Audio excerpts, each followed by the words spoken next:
Hey everybody, welcome to the stream. Thank you guys so much for joining me today. Hope everybody is having a fantastic Thursday. Amy, Empathic Nightwalker, Mr. Santa, Kilo, Mantar, Barrickson76, Stokers Gaming, Patrick, welcome to the stream. Pink Bunny, thanks for joining us. And yeah, we are playing some of our Tauren Shaman today. We started this character a few months ago. And we are level 33. We've got a couple of decent blues from, I think we did some RFK. We have a Burning War Axe, toughened leather gloves, got a couple of good rings and some decent boots. So yeah. I think we're going to go into the Arathi Highlands today. So we haven't done anything there yet, and we do have a quest. The Hammer May Fall. We picked this up here in Hillsbrad Foothills, but it's actually a quest in the Highlands. So yeah, let's travel that way, and we'll see how things go. Somewhere on my bar I have a Ghost Wolf form. Right there, there we go. Talon, welcome to the stream, buddy. Thanks for being here today. I haven't touched this character in a long time, obviously. So I'm bound to be a little bit rusty. I'm really curious to see how strong we feel with the unrelenting rallying cry of the Dragon Slayer.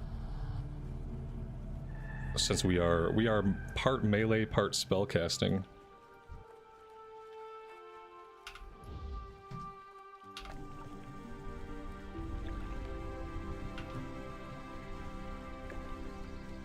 See if I even remember what to do on this character. Okay, we melee. I gotta get Wind Fury weapon. A Wind Fury weapon seems good. I think we were using Rockbiter. You know, people go back and forth on whether or not we should be using Rockbiter or Wind Fury. I'm gonna do Wind Fury right now. We'll see how that feels. Will I play TBC Anniversary? Yes, I will. Mm-hmm.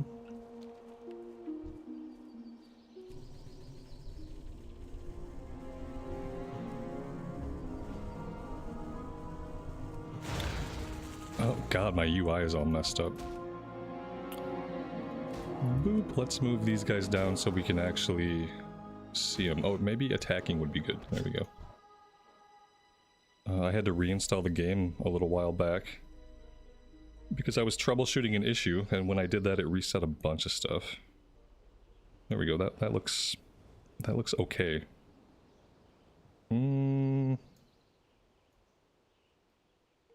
There we go.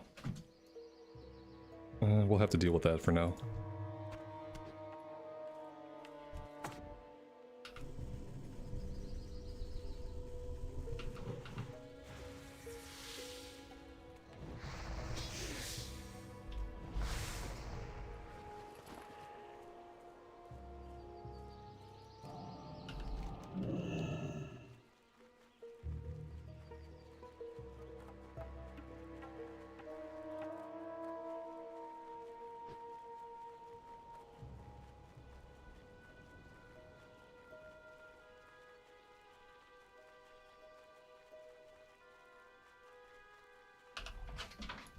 Is TBC my favorite X-Pack or is Classic? If I answer you, are you going to retract your question after I do so?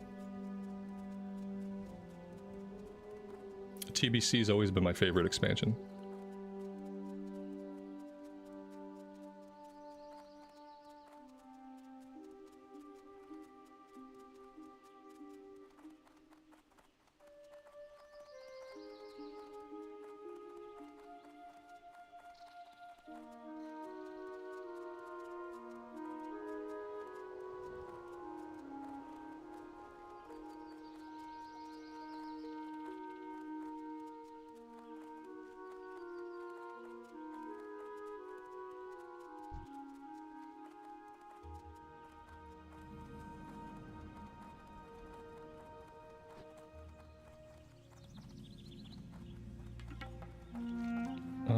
So we're gonna stop right here and fight the ogres, and then we'll make our way over to Hammerfall.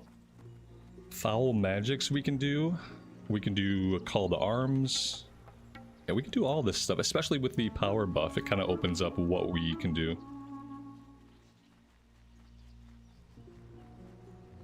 The buff is just it's the Railing Cry of the Dragon Slayer buff, except it doesn't have a timer on it. So for melee, we're getting 5% increased critical chance. And for melee, we're getting 140 attack power. For spells, we're getting just crit strike chance increased by 10%. This buff really seems to favor melee. It doesn't seem to do a lot for casting. I mean, the crit chance is good, but attack power is attack power. So, yeah. I feel like there should be some spell power component as well. Especially since they seem to be using this buff in lieu of Joyous Journeys for like a pre-expansion excitement, come back to the game and play type of buff.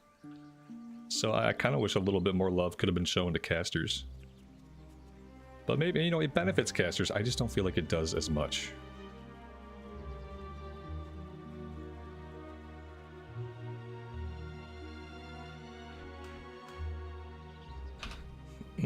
Why am I not... Oh, there we go. Perfect. Let's do that. So this is a 5-minute. I have to keep that up. Lightning Shield. I'm not really sure if I need to have that up or not. Oh, hi there. How are you? Yeah, well, let's see what this feels like. Yeah, so right now, like, our base attack power, like, without the buff, our attack power would be 184. So the buff is almost doubling our attack power, even at this level. Even at this level, it's almost doubling our attack power. Which is pretty good. Oh yeah, the Warrior is the best class for this buff, absolutely.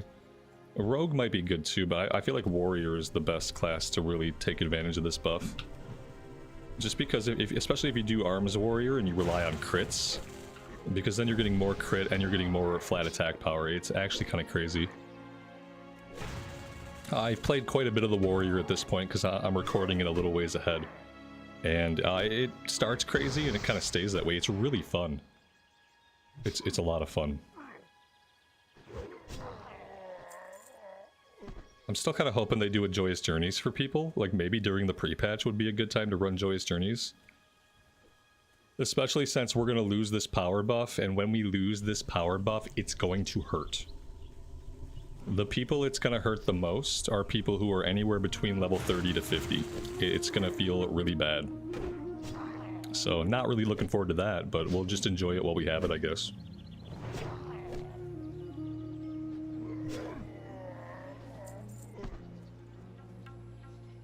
Jess, thanks for joining us today and for hanging out. I appreciate that.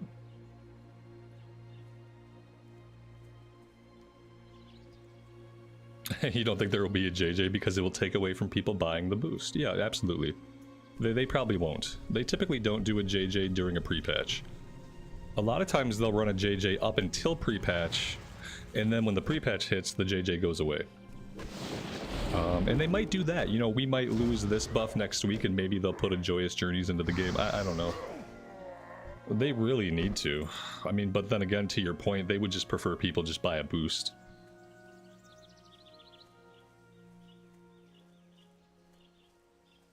Oh, if you got this buff during pre-patch, that would be like a fair compromise to not having a Joyous Journey, because if you have this during pre-patch with all the other changes, then you're gonna level really quick.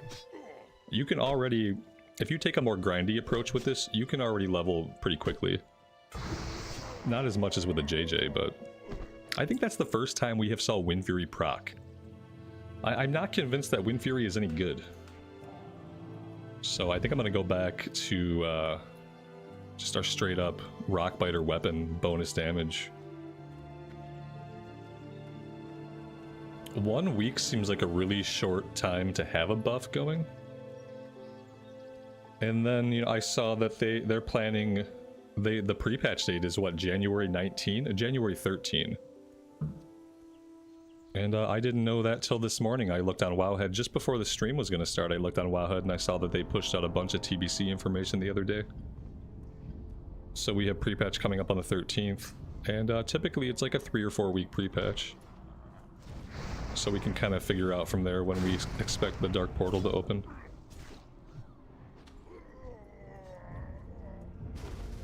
Like, I don't really need a group, but okay. Like, if I don't take this group, I'm just gonna lose all my kills.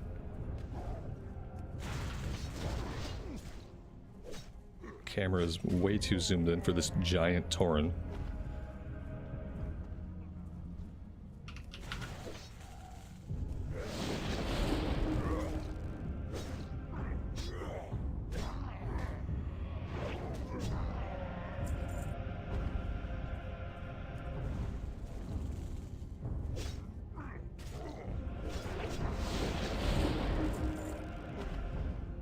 We are eating through mana. That was the wrong button. There we go. There's our water. Luckily we have 35 sweet nectar with us. I did clean up the inventory a little bit before the stream, so we're like half full, but we have a lot of space. We're not looking for any named guys back here. I think we're just on the kill quest.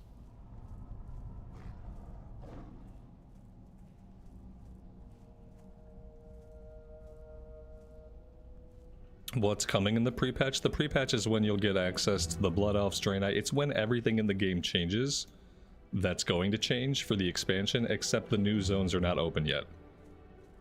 So you're still capped at level 60, you can't get through the Dark Portal yet, but all the system changes, the Blood Elves, the Draenei, all that stuff will be added during the pre-patch.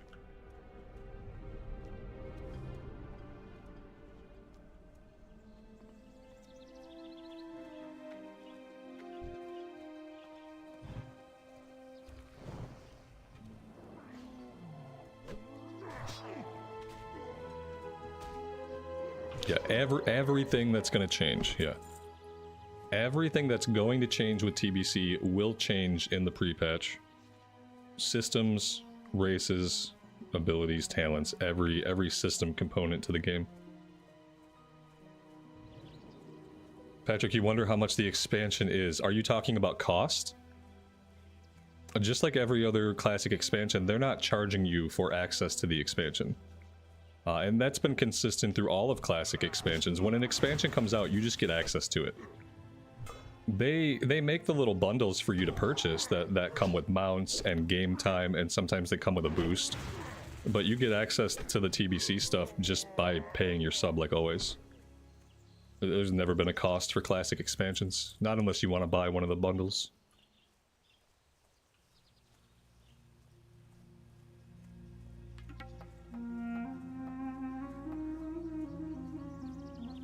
Did we finish the quest? No, we're not even close. We need more enforcers. We must be killing something that are not enforcers most of the time.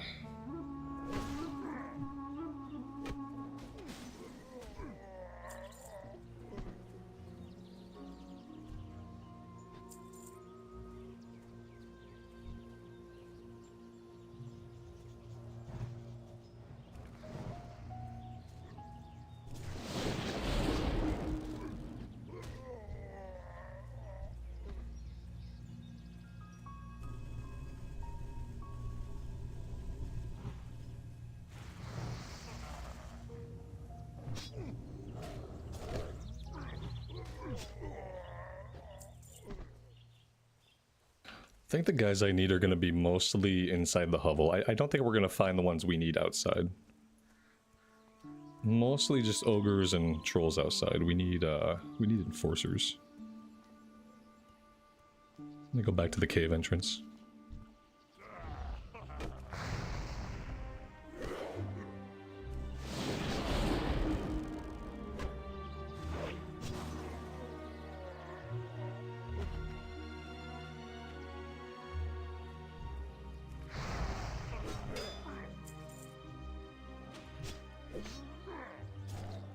Yeah, I don't know what I'm gonna do for my first TBC tune. I really don't know. I got a lot of stuff going on. We're gonna play TBC, I know that. That's about all I know. It's gonna depend on quite a few things. It's gonna depend on how long pre-patch is. It's gonna depend on whether or not we keep the Dragon Slayer buff into pre-patch, whether or not we get a Joyous Journey before or during. It's gonna depend on like a few things. A Moonkin, yes. It will definitely be a Tauren Moonkin. Because we all know that's my jam.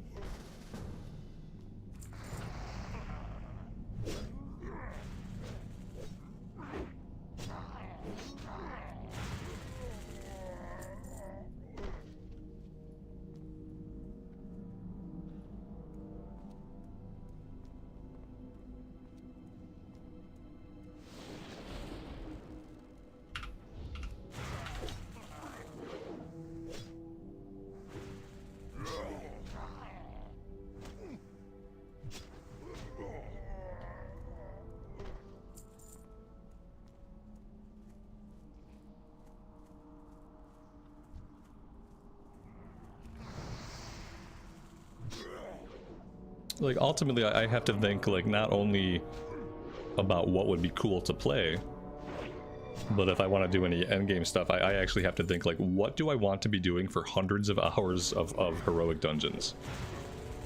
You know, we're gonna have to do a ton of heroics to farm up our raid set, our pre-raid dungeon set, and so I have to be doing something that I'm just going to enjoy running 5-mens on eventually. And I have to think about that. It's going to be a lot of button pushing and a lot of dungeons, and I want to make sure that I'm just kind of like there for the ride.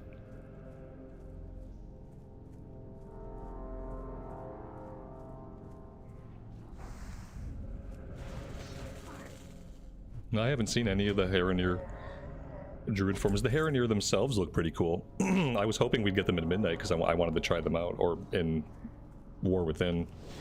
I thought they would add them eventually to War Within, and then that never happened. Well, I like how they look. I haven't seen druid forms, but I haven't really been looking at a lot of retail stuff.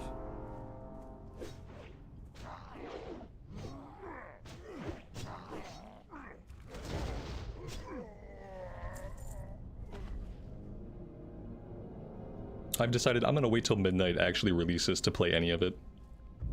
I'm not going to bother playing in the beta. I'm just going to wait till the game is done and the game is out, and then if I have time, I'll check it out.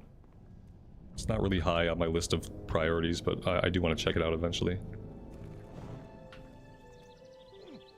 We're done too. Yeah, we're all, I think, oh god. Okay, well, I think we're all done.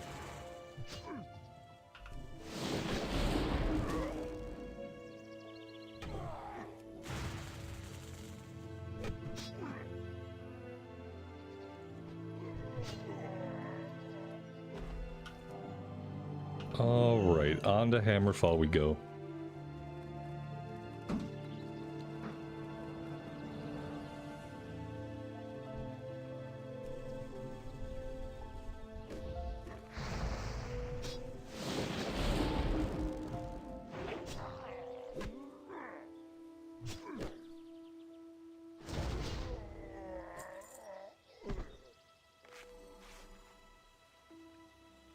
I remember this spec and this build was getting kind of underpowered when we were fighting guys that were at our level. It was getting, you know, kind of tedious.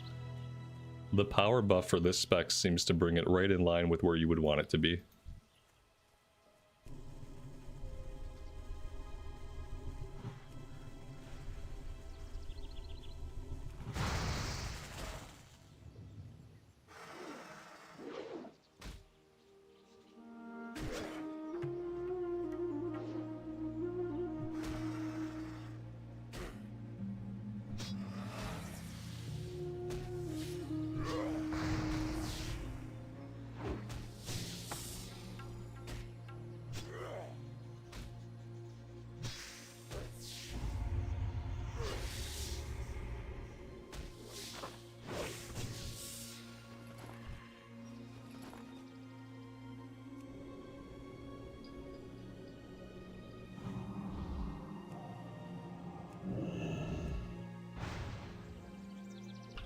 I'll just press every single button on my keyboard until I find my water button.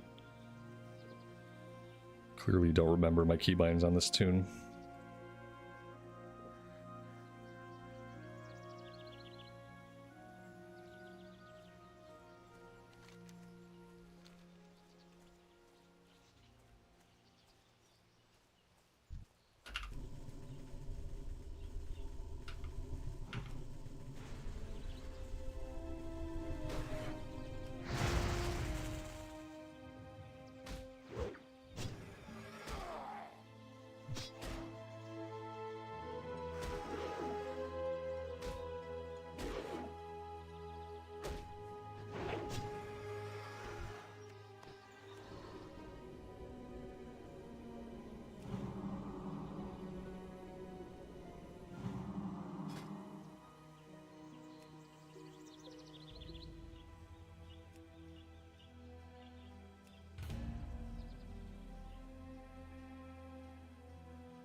We're getting more crits off our lightning bolt than anything else, really.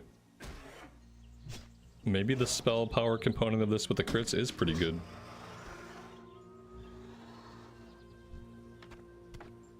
Magician's Staff of Arcane Wrath. Okay.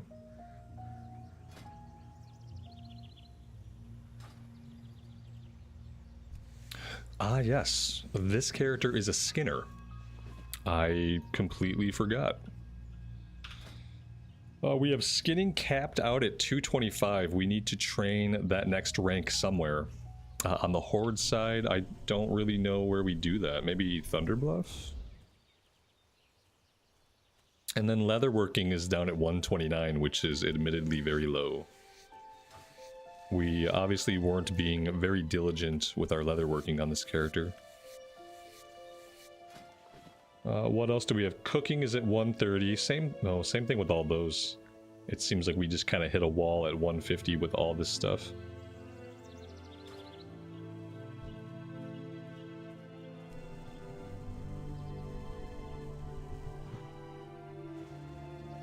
Tanita, good afternoon to you and welcome to the stream.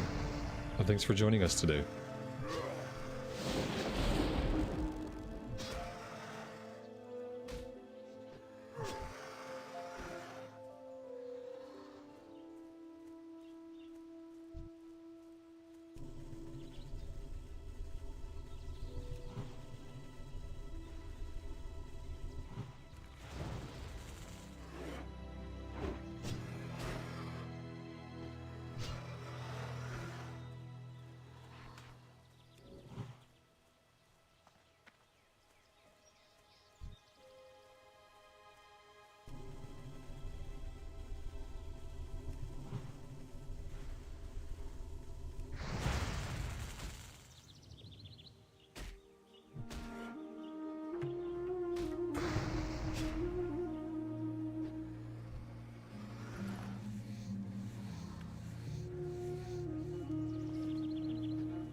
Yeah, we probably don't want to get too close to Refuge Point here.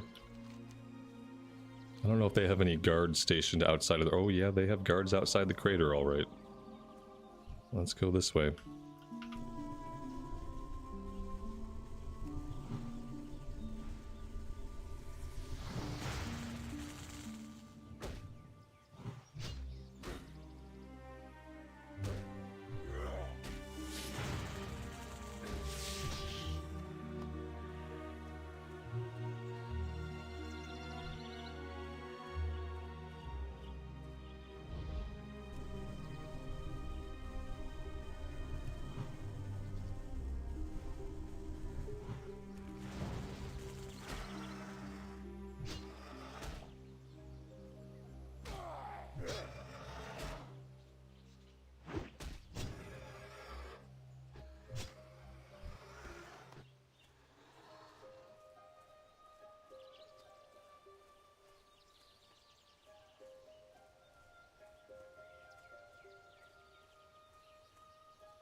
I mean, when Wind Fury does proc, it deletes the mob. It's just so random. It's literally like gambling. You're just gambling with your DPS. I guess it's fine.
Marie, welcome to the stream, and thanks for joining us. I appreciate it.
What does our spec look like on this character?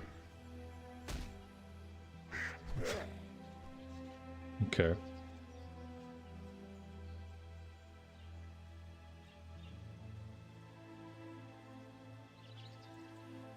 I mean, it looks fine.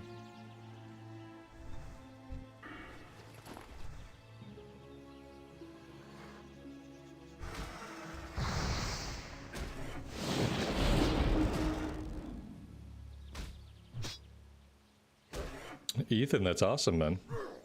Yeah, the warrior is a ton of fun. I feel like with the buff, anything could be fun, but the warrior is probably the best for the buff.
Yes, we were in the queue for library. Oh god, we're the last person in the group. Scarlet Monastery, Tearsfall Glades, Scarlet Monastery, Scarlet... Son of a biscuit.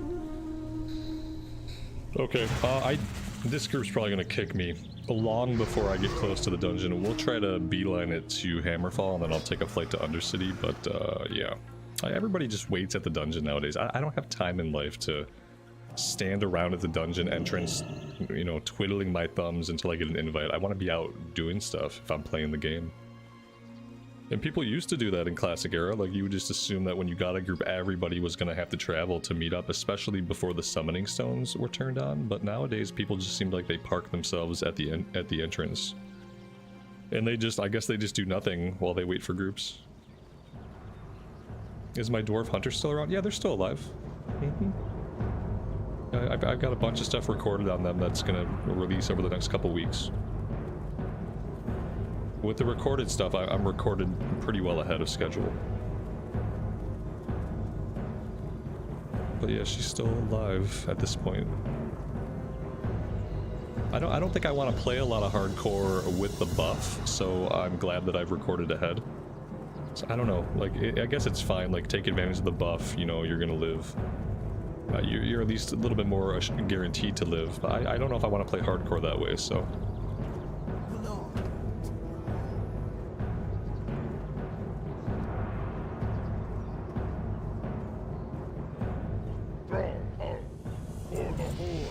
Oh, there we go. That's level 34. Call to arms, slay 10 Witherbark axe throwers, 10 headhunters, and 8 witch doctors. Okay, let's jump on the flight. Let's not worry about anything else right now. Let's just get out of here. Strength and honor.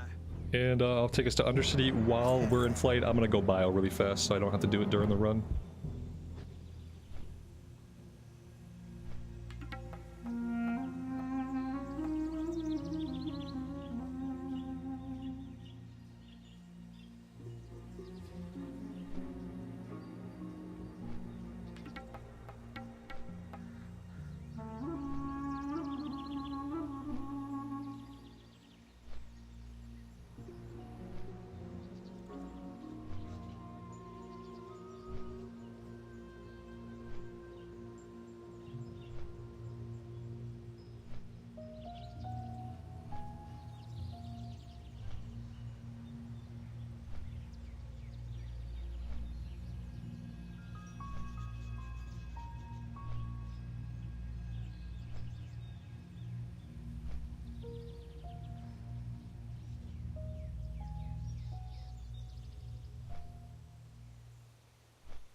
Inventory is looking a little bit full for a dungeon run.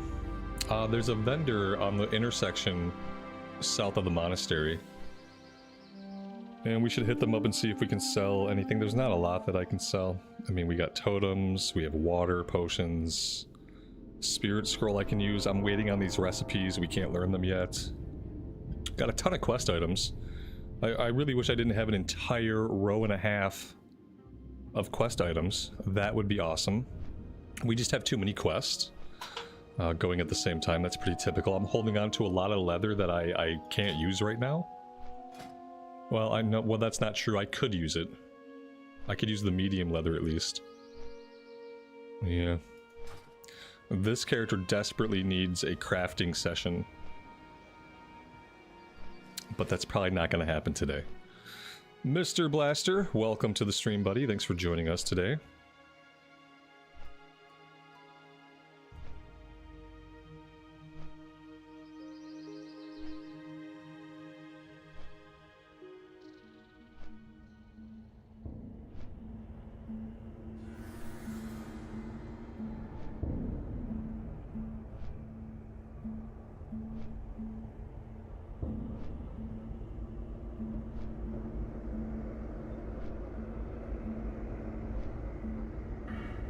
guess we can spend that talent point. We're gonna put the last point into elemental weapons. I just don't know. I guess next we're gonna take weapon mastery. Increase the damage you deal with all weapons by 2%, so that's gonna be 10% total. That's gonna be huge.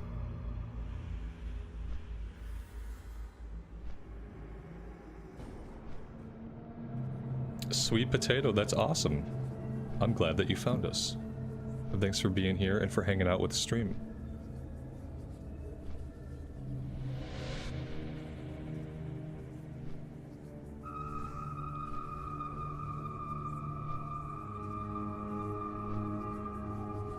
Do I have quests for Scarlet Monastery? I don't think I do.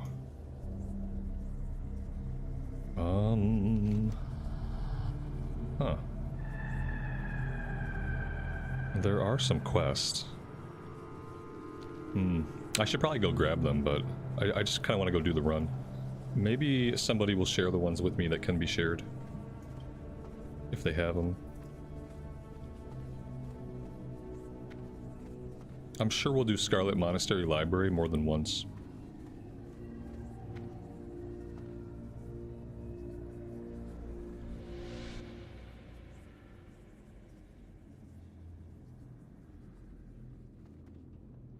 Amar, I've been doing great. Am I back to regular live streams? No. Nope. If by regular you mean daily, no. I don't have any plans to go back to daily streaming.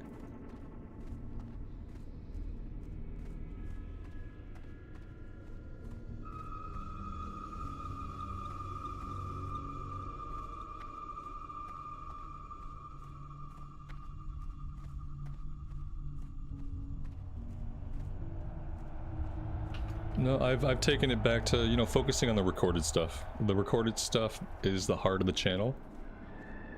And I'd gotten a little bit too far away from that.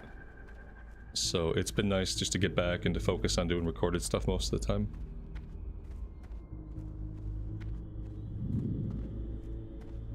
Mendy, thank you so much for the 22 months. That's almost 2 years of support. That's a heck of a long time. And I really appreciate it. Thank you.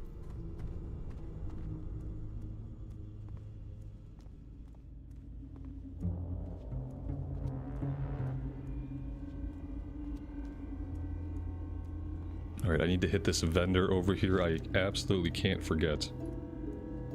There's somewhere over here.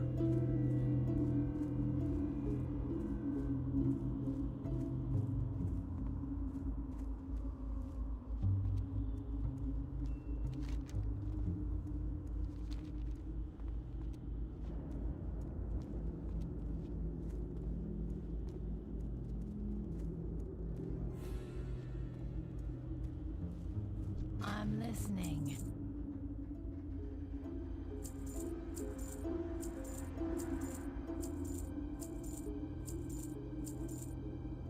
Do not seek death.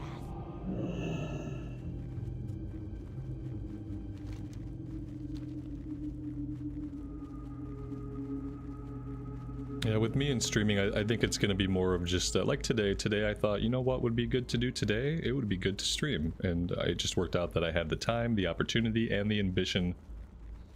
And I think for me, that's when streaming is best. When I just happen to have the time, the opportunity, and I have the desire to do so. When all that lines up, then I will stream.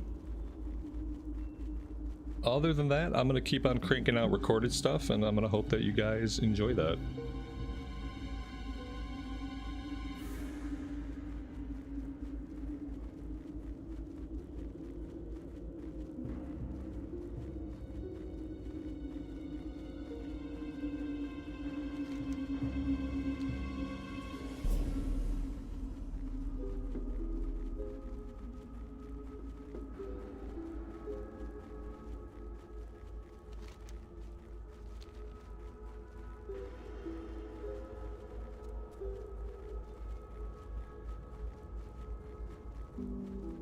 A TBC launch stream, maybe? Yeah, maybe. If it works out, if opening night I have time, availability, and energy. If all that comes together, then yeah. With me being on the EU realms, I don't know what the timing will work out to be. We'll have to look at it as we get an actual release date for live and stuff. For the pre-patch, I don't know if I would do it for the pre-patch. Maybe a day or a night spent in Blood Elf Lands would be fun for the pre-patch opening day. We'll see. Like, it's that kind of stuff that I always keep in mind. But I'm learning that it has to be something that I'm really prepared to do, and not something that I'm doing just because I feel like I should.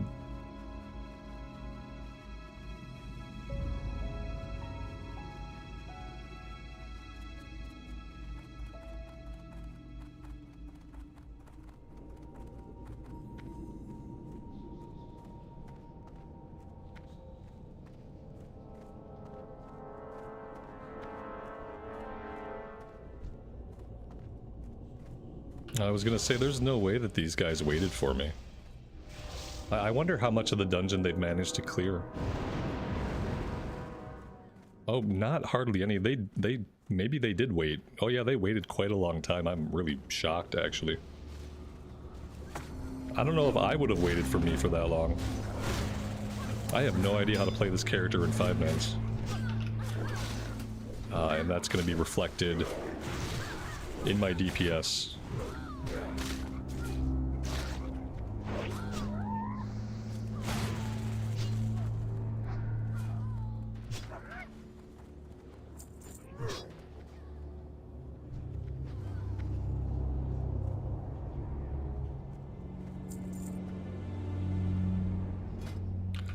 I have no neck piece, so I'm gonna roll need on that green. That was 5 strength, 5 stamina, and I apparently don't have a neck piece at all. So that's good to know. Very, very professional.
We expect the warrior to out DPS everybody, so we're not doing too bad.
Are we missing somebody? We're missing the mage. Where did the mage go? He's here, but he's just maybe not doing any damage? I don't know. Maybe he sat that one out to get mana. I don't know what happened there.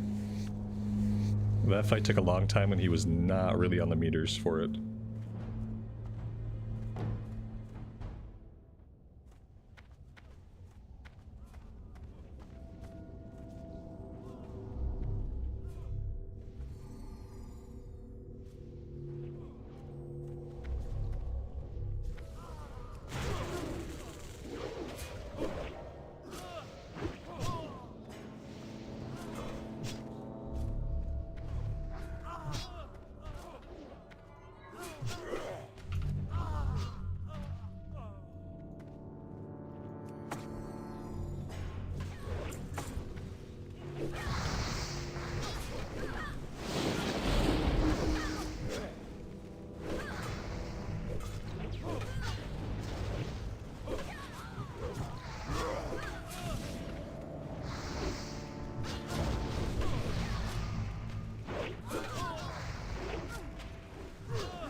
With this buff in place, I would really expect bigger pulls. I'm actually surprised that we're not pulling like large chunks of the dungeon.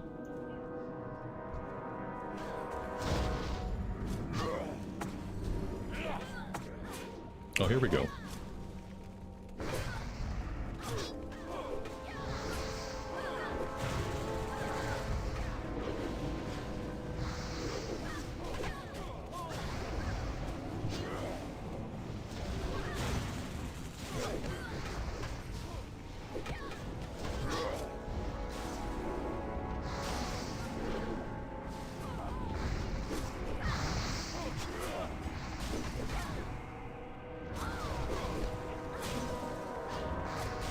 This guy's using a lot of magma totem. Do we have a magma totem?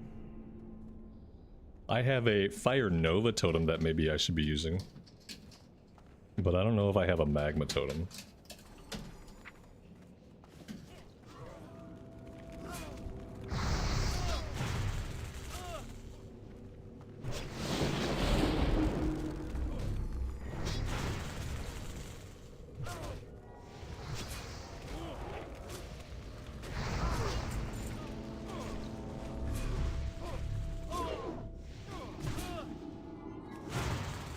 Oh, there it is. I have it. I don't really have a lot of room on the bar for it. I have to figure out how to work that in. I really have no idea. It's probably a better way for us to do AoE, I guess, is my point.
Mana is certainly an issue for us, isn't it? I feel like we basically have no mana all the time. And then again, I don't think we've been able to drink to full once.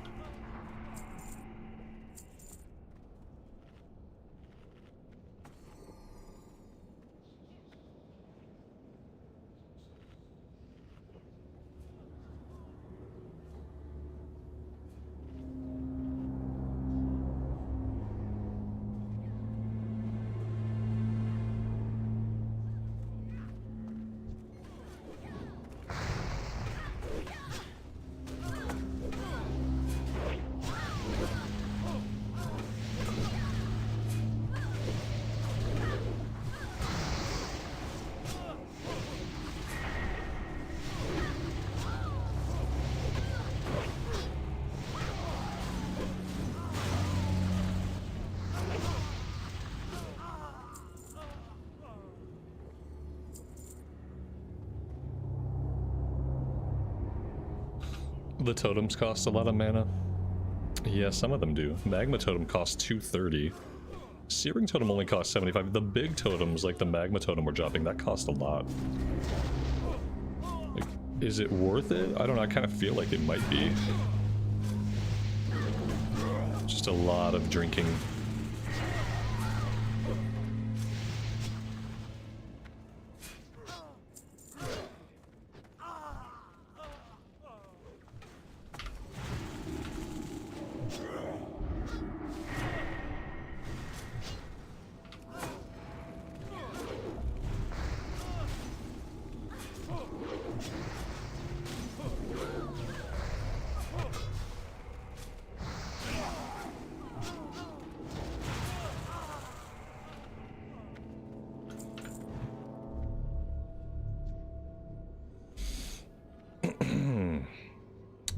Yeah, not a really great dungeon character. You know what was better? When we were tanking. When we were tanking, that actually felt better. For some reason. Maybe because I was less focused on, like, dealing damage. Don't know. I'm not really sure how Fire Nova Totem works in all this. This does AoE damage. This does AoE damage. This one lasts 20 seconds. And the Fire Nova one only lasts 5 seconds. Maybe I need to drop that first. I'll let that expire. And then after that, I would drop a Magma Totem. I can't track my totems and how long they're out, which is weird. I really need the little totems to appear underneath my character and tell me, like, what their duration is. If I want to be, like, switching between my totems and combat and stuff. Otherwise, I'm just guessing.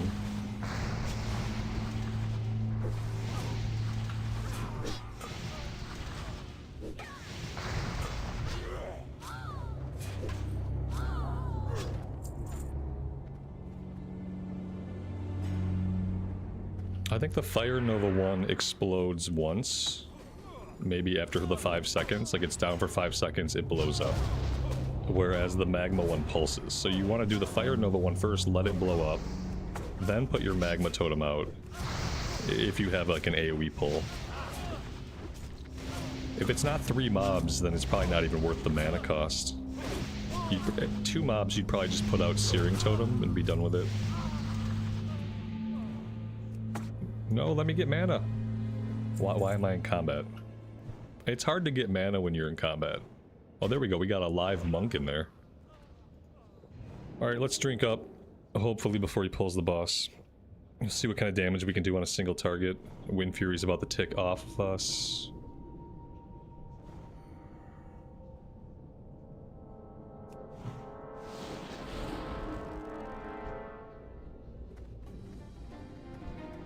You will not defile these mysteries.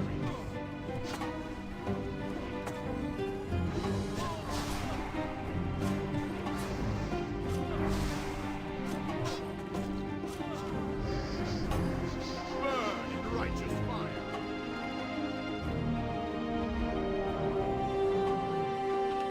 We did not even get close to getting out at all, because if you tank him back there, then nobody's gonna make it out.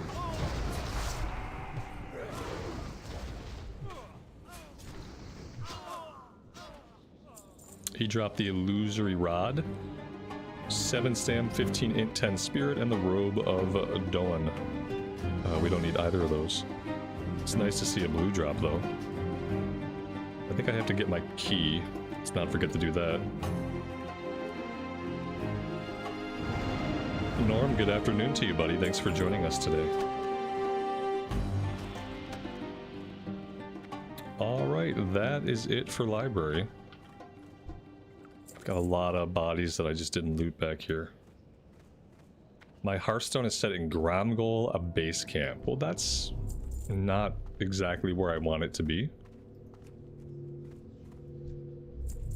Not very helpful. Because I think we want to go back to, if we're going to do more questing, we want to go back to the Arathi Highlands.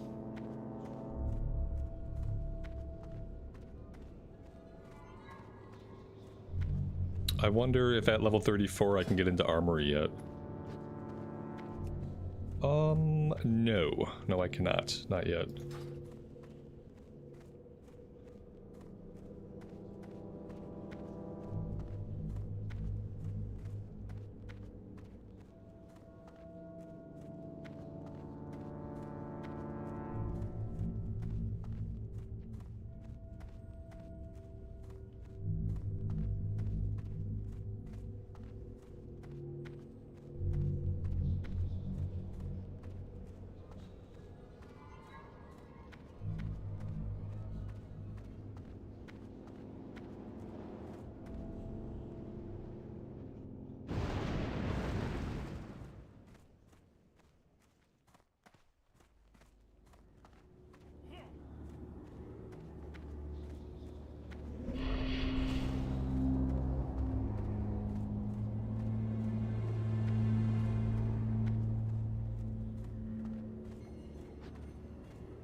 What made me get on stream today?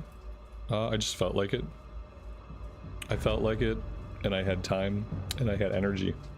So I decided that I would stream.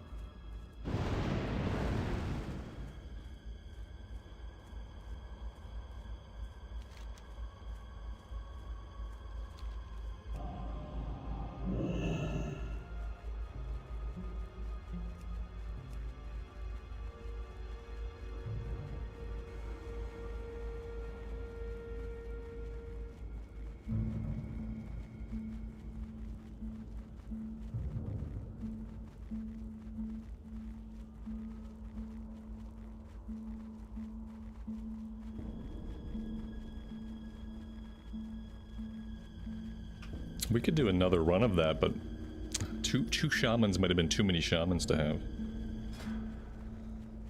Let's take a look here. Not a lot of people looking for a group for that right now. Kind of expected more people to be online, but maybe people are like starting new characters and stuff with the announcement of the TBC pre-patch.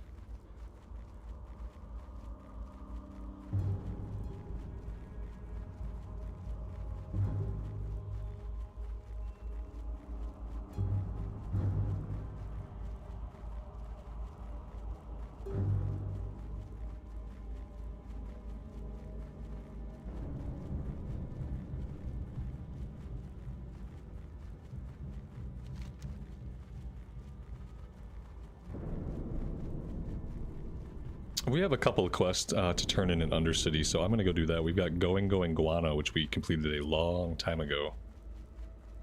And an Unholy Alliance. I don't even remember like what that one is, so let's go get those ones turned in before we do anything else.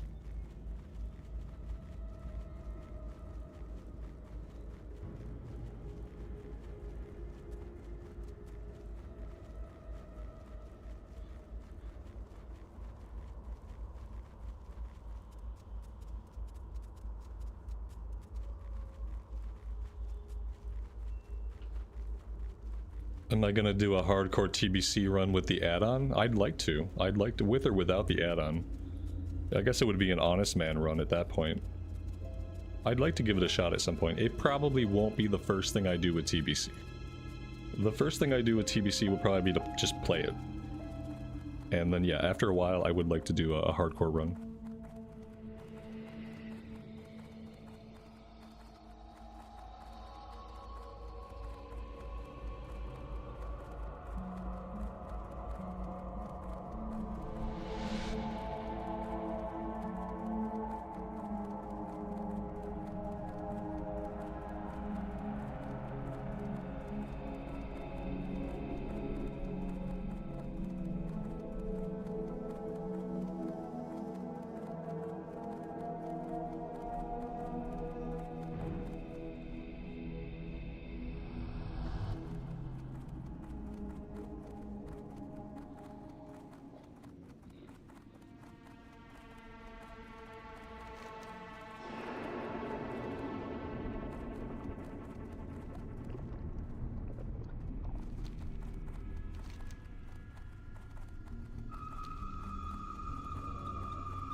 I'm always on the winning side.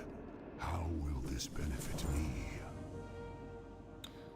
What is this? Find Melson and slay him. Melson claims he is outside of Razorfen Downs. Ooh. Razorfen Downs, that's a little bit of a higher level, isn't it? I don't even know if we can queue for Razorfen Downs yet. Here we go, into the monastery. Okay, this is the one we have to kill all the bosses. Except the library boss is not listed here. Mograine, Herod, Houndmaster, and that's it. Anything good from this? Stamina, Spirit, Neck Piece I guess is okay.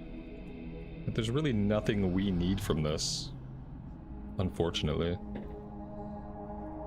Dave, welcome to the stream, buddy. Thanks for joining us. It's 5100 XP for that quest though, so even if we don't need the items, The Crown of Will. This is level 39. What is this?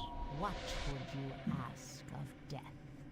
Report to somebody at Tauren Mill. Mugthal and his ogre warband was sent to Alterac to retrieve the Crown of Will for Lady Sylvanas. Unfortunately, instead of returning it, the idiot decided to try it on. I suppose ogres can't resist anything bright and shiny. His bumbling actions have become something of a problem, however. The Crown of Will enabled him to resist the possession placed upon him to serve Lady Sylvanas. The Dark Lady wants an example. Crown of Will. I don't think I've ever read this quest. Embrace the shadow. Okay. Then we have one to turn in the Apothecarium.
Hearts of Zeal. In the northeastern peaks of Tirisfal Glades lies the Scarlet Monastery. Okay, are these just items that we're getting? I don't think I've ever done this quest either. Victory for Sylvanas. Cool.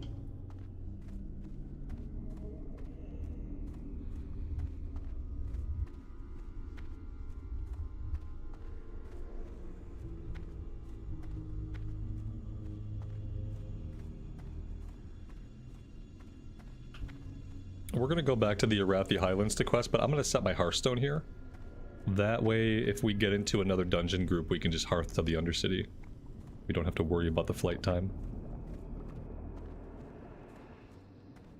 Mr. Santa, have a good rest of your evening, buddy. Thanks for stopping by. We'll see you next time.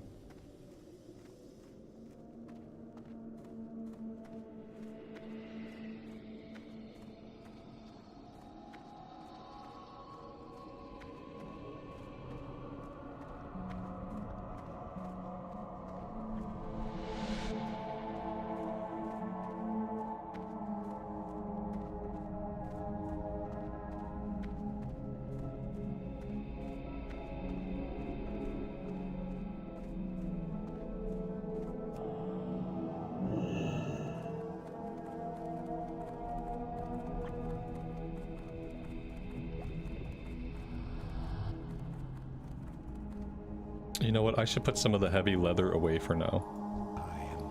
Because I don't think we're using the heavy leather yet. Anything else I want to stash? I'm going to stash the cooking recipes because it's going to be a little bit before we can learn those. And I think that's really all I can put away. I'd love to get rid of all these quest items, but... Oh, look at all the materials I have, guys. Oh my gosh. This character is really just ripe for a big old crafting session. He's got a ton of mats. I've got blue items in here for alts, I guess. Level 15 Prospector's Axe. I have a blue wand for level 29. I don't remember ever picking that up, but that's cool. Alright, very nice. Let's set the Hearthstone and let's fly out of here.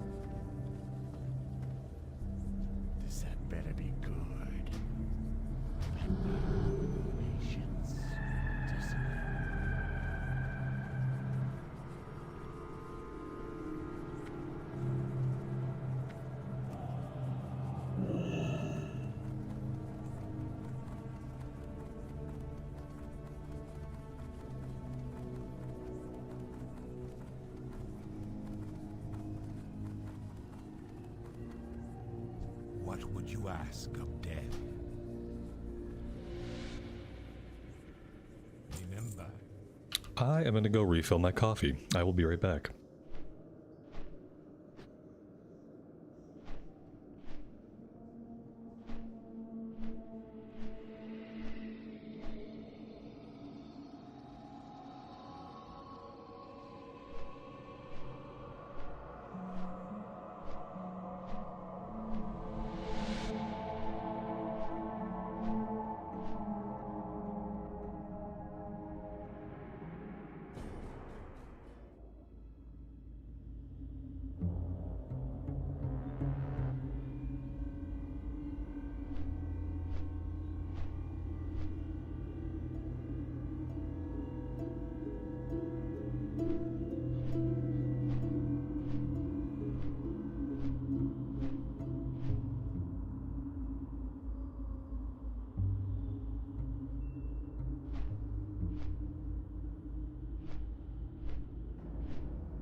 And welcome to the stream.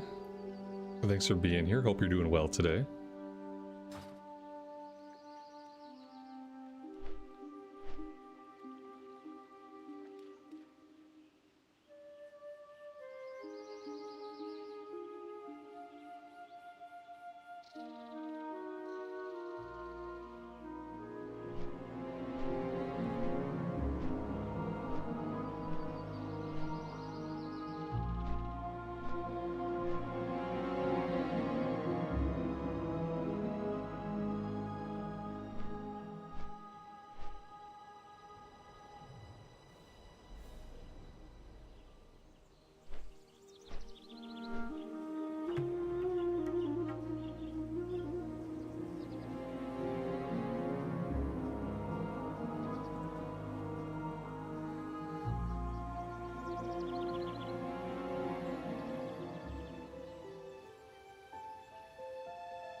Well, there's tons of people in queue now. Nobody wants a DPS shaman, which I kind of understand. I kind of get it. Lots of other DPS options, lots of mages, lots of rogues.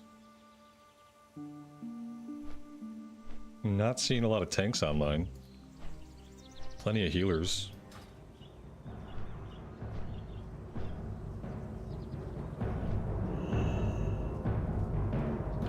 Alright, let's finish picking up any quest here that we want to do. What is this one? That's an elite quest. There we go. There should be one for raptor eyeballs or raptor hearts. One of these guys.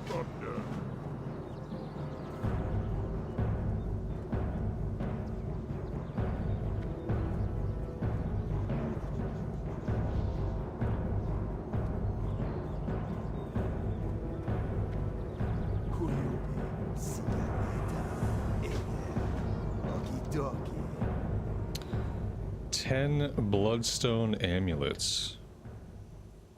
Northfold Manor, okay. Our quest log is full. That's a problem. Don't think I'm going back to Desolus. Yeah, it is probably time to drop some things. If there is anything to drop. We still have Stranglethorn stuff to do. And I think I've dropped a bunch in Stranglethorn that we have to pick up again. We got some elite stuff in Thousand Needles. I don't think I'm going to go back and do this elite stuff, so I'm going to drop some of it. Okay, that's a little bit better.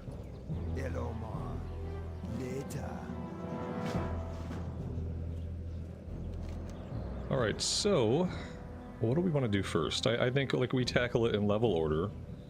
So let's head out, we'll go after raptors, we'll head south, and then we'll end up here in the troll village. And then we have lots of trolls to kill.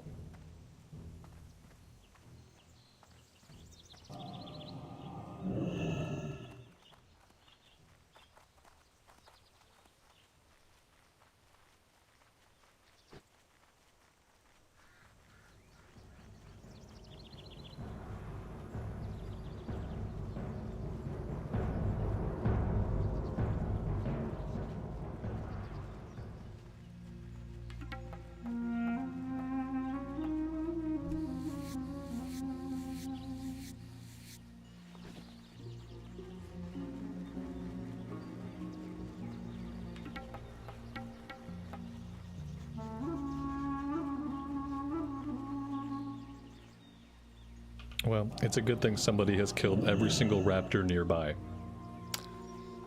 Let's just head down for the trolls first then, and we'll hit up the raptors later.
The mana consumption on this class is off the chain. You'd think it wouldn't be so bad since we kind of, like, we use a lot of melee. But just casting, like, 1 or 2 lightning bolts and a shock, we just tear through mana. Maybe with this Dragon Slayer buff, they should have added some kind of mana regen for casters. Just a straight up mana per whatever buff, mana per 5. A ton of mana per 5 would have been nice. Even if it was purely out of combat regen, out of combat regen's all I really need.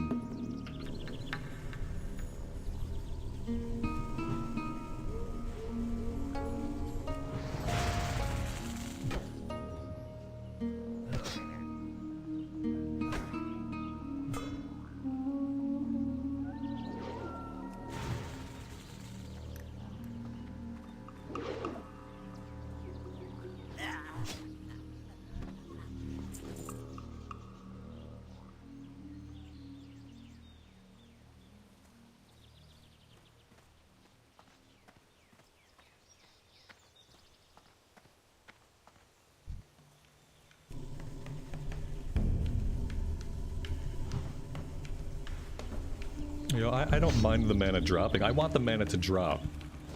But then I want to be able to, like, take a couple seconds between combat and just, like, not have to drink, you know? Like, I should be able to regen this, basically. Because I'm being very conservative with how much I'm casting. And I feel like if I'm being conservative with how much I'm casting, I don't want to have to stop and drink. If I was, like, casting, then I would totally expect to be drinking often, but I'm really not. That's fine. It is what it is.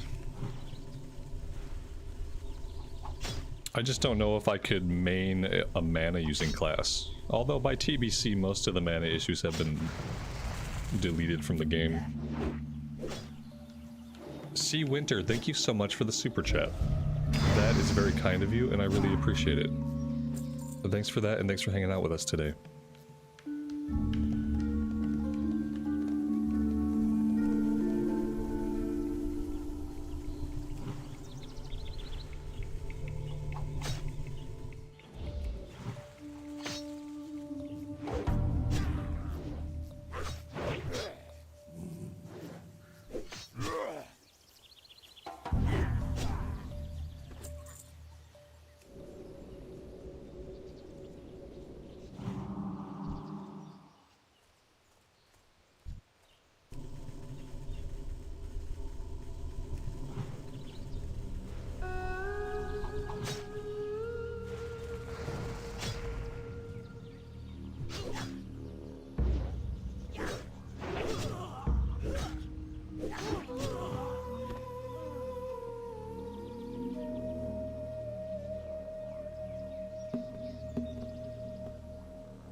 On this character, we have leatherworking and skinning.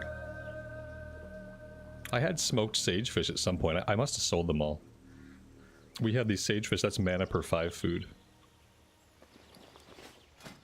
But yeah, I must have vendored them at some point. My bad.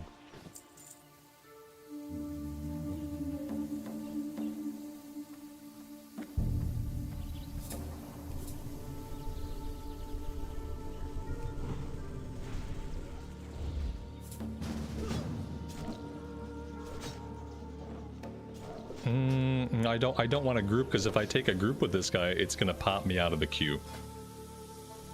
I would like to stay in the queue. Yeah, I can't group up with this guy, unfortunately.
wow.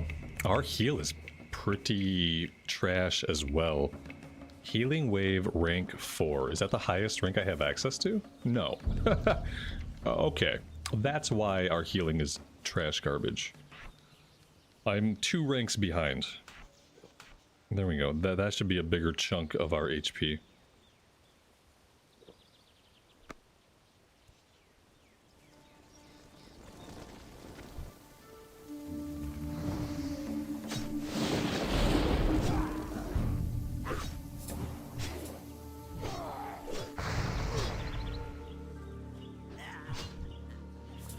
I probably shouldn't waste my time with the lightning bolts. I think the lightning bolts are simply a waste of mana. I should probably just go in with a flame shock and start melee right away. Maybe I could try to keep lightning shield up a little bit more. Lightning shield is 180 mana though. The lightning bolts are 135 each. So it would be cheaper to do lightning shield once rather than do 2 lightning bolts to start. It'd probably end up being more damage too.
What kind of coffee do I drink? We grind beans and we just make a pot of coffee.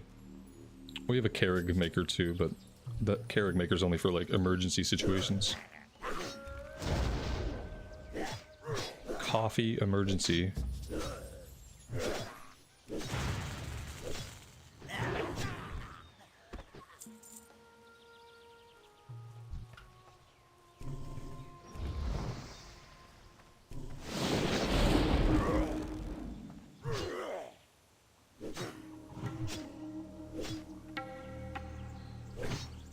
Yeah, not wasting the time with the lightning bolts is better.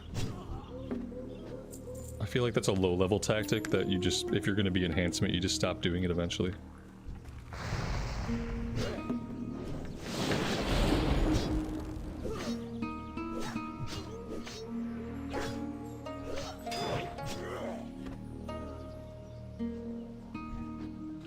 And then in that case, I don't really need this to be my number 2 ability keybind. I feel like I should probably move some stuff around a little bit. Let's do this. Let's do this. Let's put you right here. Okay. That should work a little bit better for me.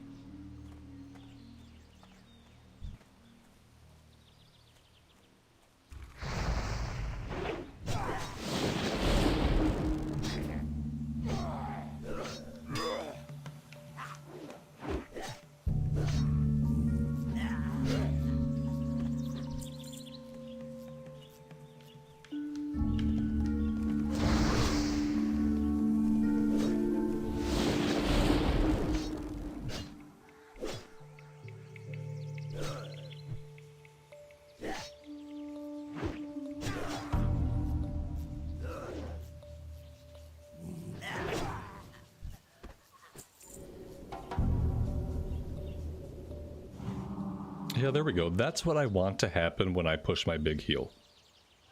I'm glad I figured that out sooner rather than later.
Scroll of Stamina. Let's go ahead and use both of these. We have a Scroll of Spirit and we have a Scroll of Stamina.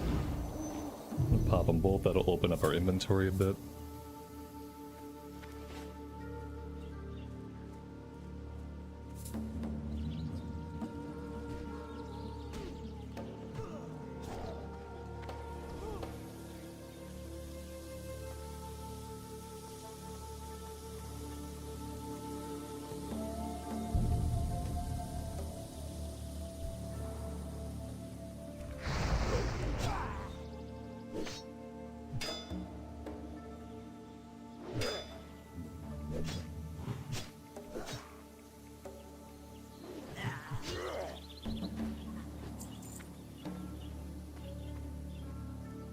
We can poke our heads into the cave. I don't know if we're going to find headhunters and witch doctors in here or not. It looks like we might.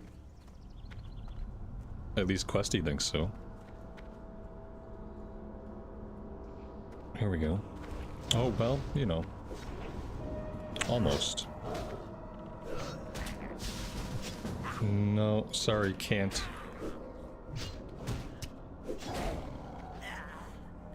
It's too bad there's not a way for you to join a local group and still keep yourself in the queue, like keep yourself listed available for dungeon invites, but be able to group up with people in the open world while you quest.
I feel like every single troll in this village is dead right now. At least on this side of the lake they are.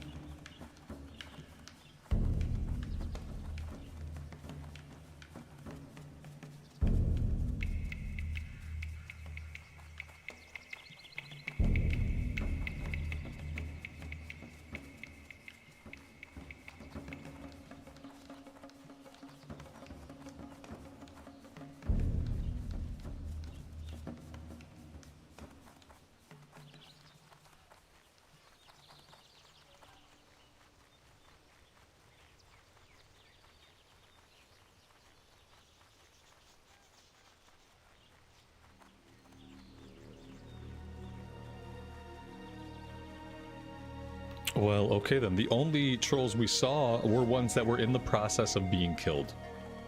Every other troll is dead. Now every troll is dead. We need the respawn rate to start doing some miraculous things for us. Oh, kill the spider too. Oh, look at that. I got the tag somehow. He must have missed with that first spell. Oh, you know what he did? No, yeah, he must have missed. Oh boy. Alright, well let's hope the trolls all come back. If not, we can try to go after raptor eyes, although all the raptors were dead earlier too.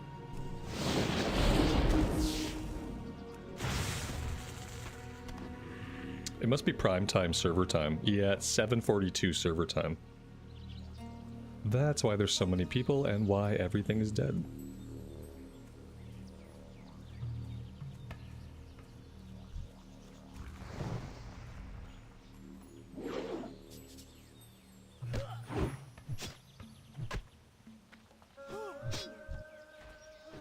Alright, that's all the witch doctors we need. We need 3 more headhunters. And then we can get out of here.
Wither Touch. Stamina reduced by 18 and Spirit reduced by 18. That's actually pretty gross.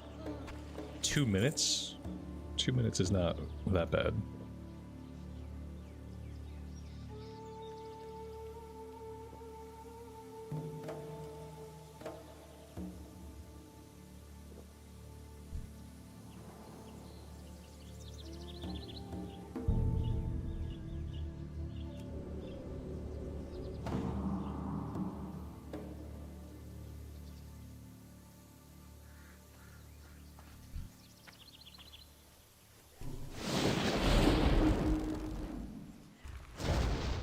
What's the axe? It's not Corpse Maker. It's the Burning War Axe. Just, it looks like Corpse Maker though.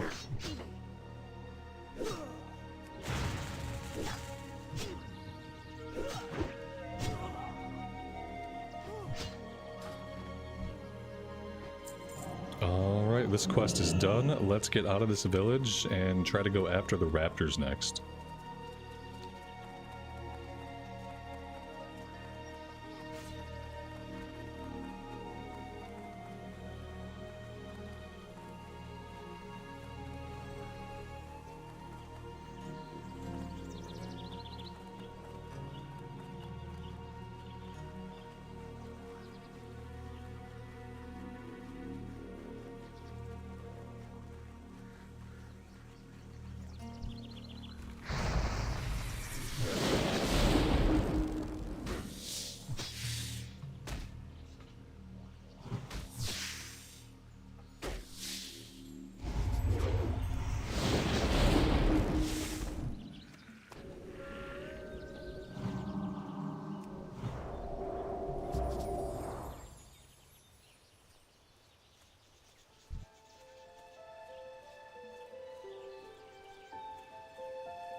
Are there lots of people playing in prep for TBC? It seems like that, yeah.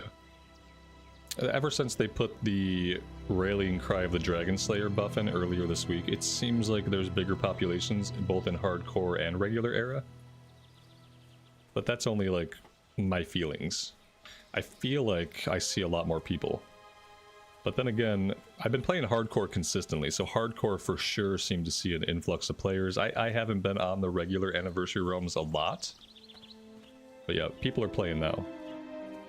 Now that they know the pre-patch is coming out on the 13th of January. Just gonna drive up some classic era interest.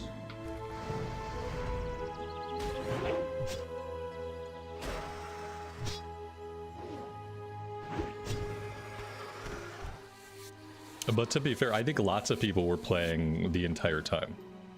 There's an entire population of people that only want to play Classic Era on the Anniversary Realms, and some of them want to go into TBC, obviously.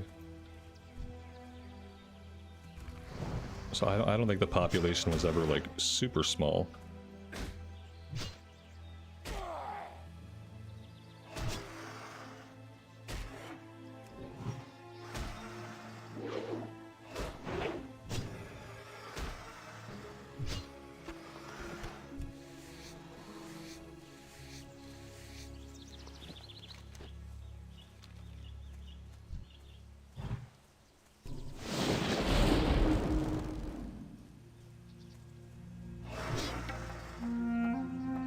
Let's fight raptors on the way out to Northfold Manor.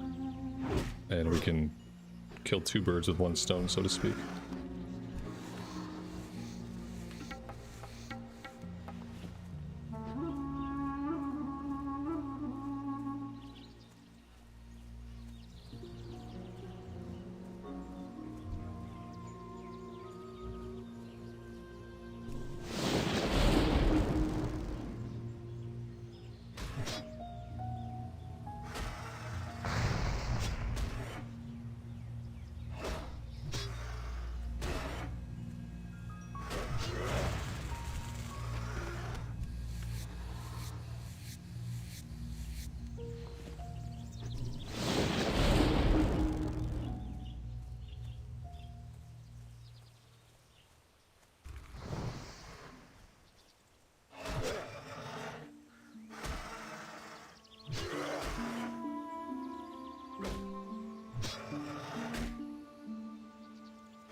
Whitney, good evening to you and welcome to the stream.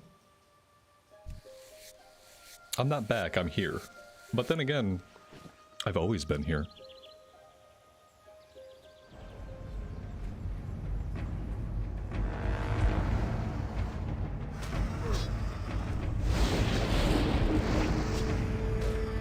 But yeah, I'm not back to daily streaming. This is a one-off. I don't plan to go back to daily streaming. I am going to stream whenever I feel like I have time and the energy and the desire to do so. And today was one of those days. Other than that, I will be focusing on cranking out recorded content.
Jason Dunn, I appreciate that. Thanks for hanging out with us today.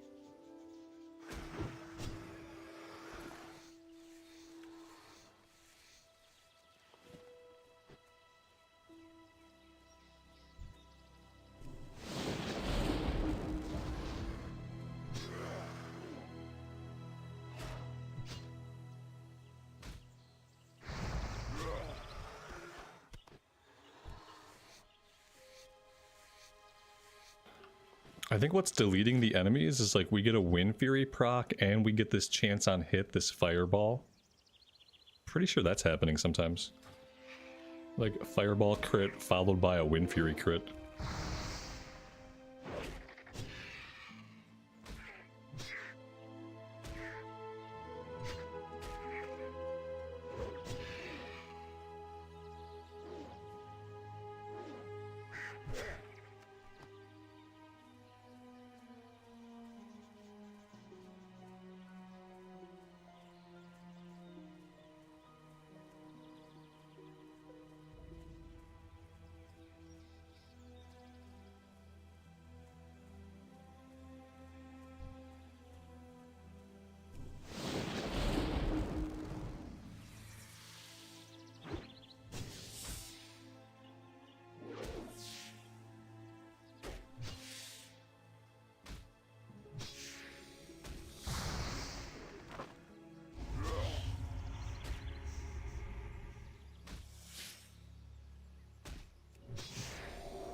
my gosh. We've been in the queue for a long time, so I guess people just, they hate shamans. Look at all these shamans in the queue, man. They just don't want shaman DPS. Can you blame them? You really can't blame it or hold it against anybody. I mean, when there's all kinds of rogues, and there's mages, and there's warlocks, and there's all these actual DPS classes, it's like people don't want to bring a hybrid or something. It's kind of a bummer.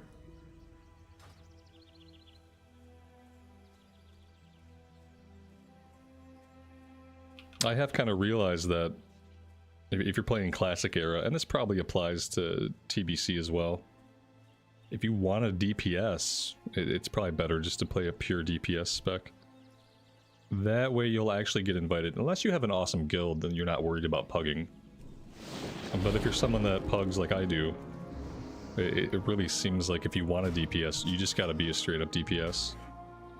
Mage, rogue, warlock, hunter. You'll probably get more invites that way. If you're DPSing on a class that can tank or can heal, you're not going to get as many invites. Sad fact of reality.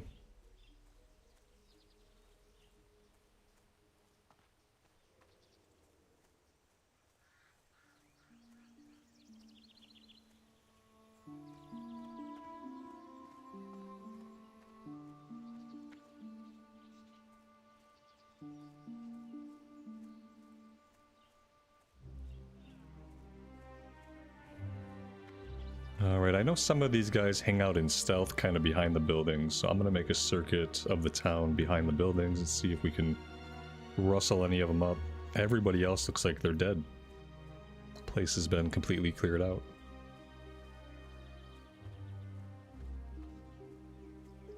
Yeah, I could put together my own group, for sure. I've had to do that in the past. I had a DPS pally in Phase 2 of Season of Discovery. And I had to put together like 50 or 60 Scarlet Monastery runs a day by myself because I wasn't getting invites. So I had to build every group. And sometimes that's okay. Like, I don't mind building groups for like heroics and stuff, because when you're doing heroics, a lot of times you're just kind of trying to queue up for heroics. You're not doing a lot else. But when I'm still trying to level a tune, I hate having to stop and spam for the group. But sure, yeah, you could definitely just put together your own group. Then you're at the mercy of tank and heals, obviously. But you always are, one way or another.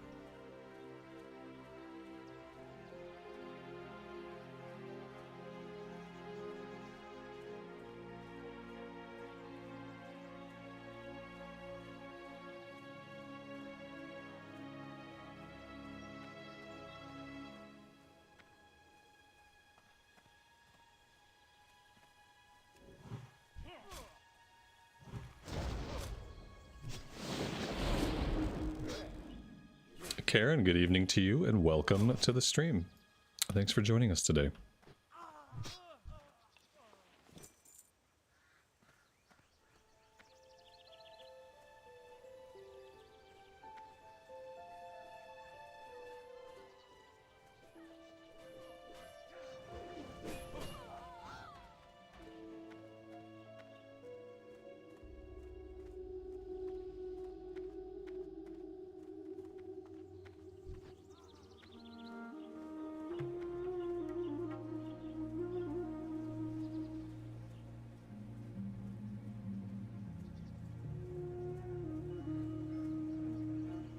Well, with this group of 3 tearing through here, there's not going to be a lot that we can do until they have completed the quest. Unless we happen to find guys in stealth and just walk right up to them in stealth like that.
Maybe we should get out of this area for a bit and go back to raptor hunting. We still need 2 more raptor eyes, and these guys are just killing everything in sight pretty quickly.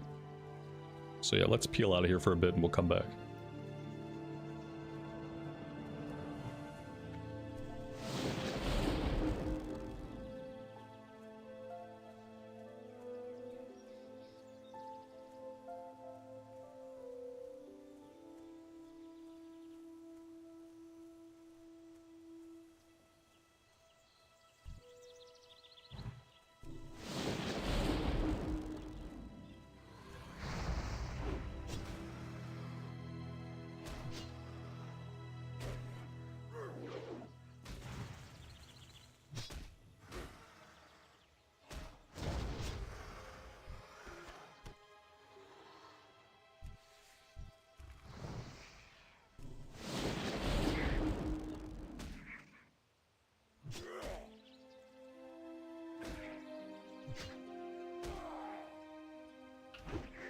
Esme, happy Thursday to you. Where have I been hiding? I've been right here the whole time. Just doing my thing, living my life, cranking out recorded content.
This must be a really low drop rate. I still see this group running around.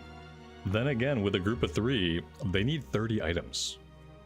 It's gonna take forever to get 30 items, and in the meantime, we get 0 items. So, yeah, it's kind of a bummer. Here we go.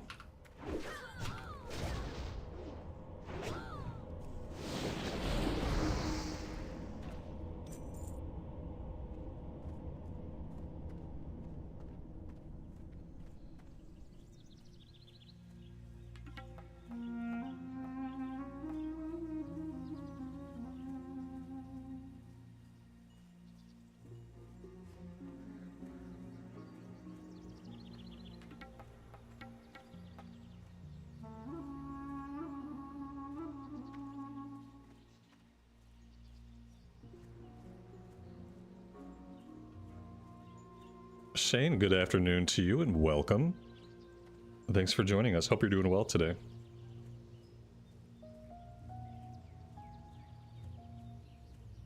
Esme, thank you so much for the super chat.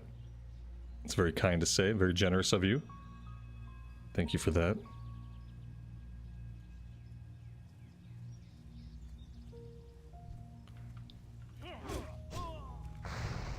Alright, we are about to go back to raptor hunting.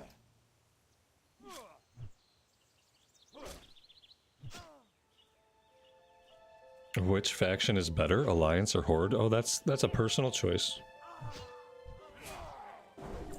That depends entirely on what kind of aesthetics you like.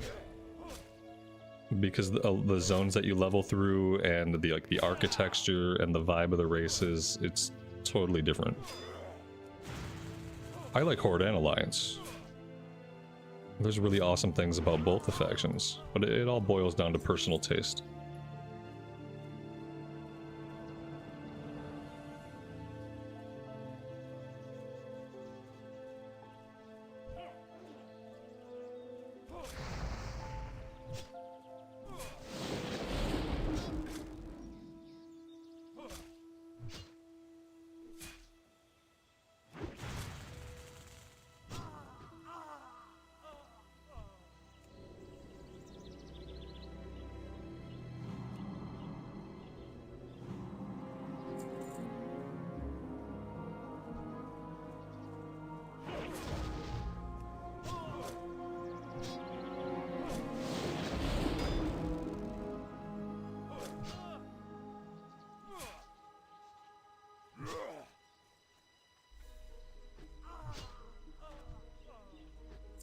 This is a shaman. Specifically, this is an enhancement shaman. So they do a little bit of magic and a little bit of two-handed DPS.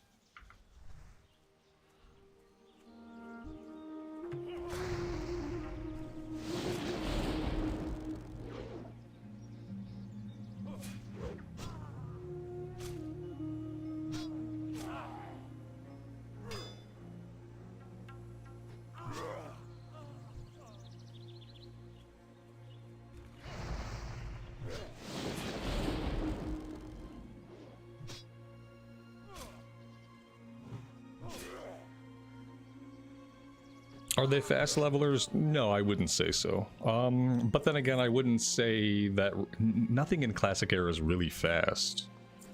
But I would say your faster levelers are probably going to be Hunter, Warlock. Those both have pets. And when you have a pet in a game like this to take the heat off of you, kind of increases your momentum because you're not really stopping to have to heal yourself or to rest. But yeah, Shaman's not super fast. But then again, besides Hunter, nothing levels really quickly. I don't know, what would you say, guys? Slowest class to level up would probably be a Pally. We got a Pally to 60 back on the Mankrik cluster like a year or so ago. It was like 2 years ago. That was a long playthrough. I think it was like 230 hours of playtime.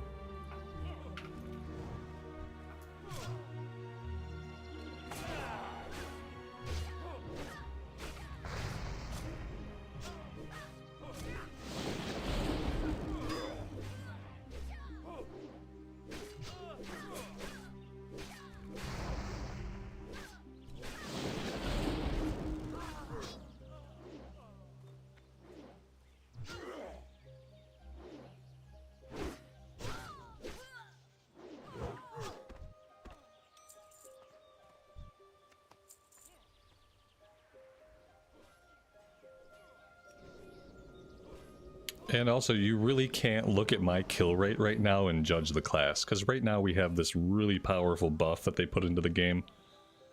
Unrelenting Rallying Cry of the Dragon Slayer, and that's buffing us a lot. Like, I wouldn't be killing enemies this quickly without it.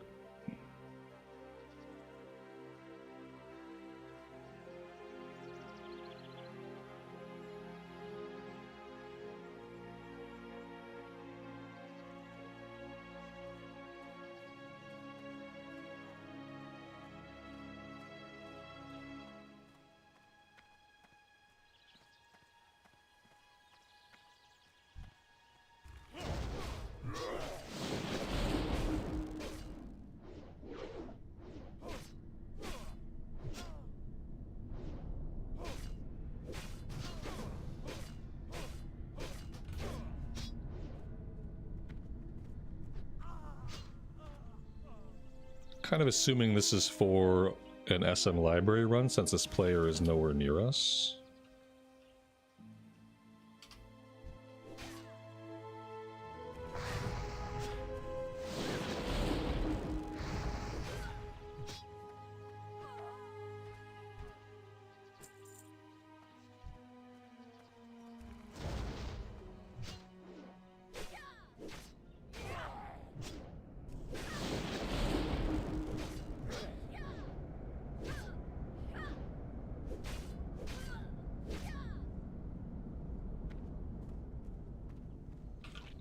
I see a problem with the group comp. Do you guys see a problem?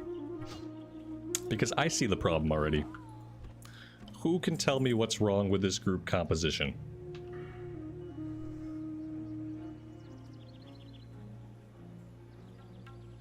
I can already see that this probably is not going to work out. In terms of the two factions, is there anything that sets them apart? Everything. The two factions, you have access to different races. You have different starting zones, different questing hubs, different leveling paths. The path that you take and the quest that you do are completely different based on your faction. You don't do the same quests. I would say there might be a few towns, like there are some goblin towns where the quests are the same. There are some like non-faction specific hubs where Horde and Alliance can do the same quest, but a lot of your journey is completely different. Like from where you start to where you end up, it's all different.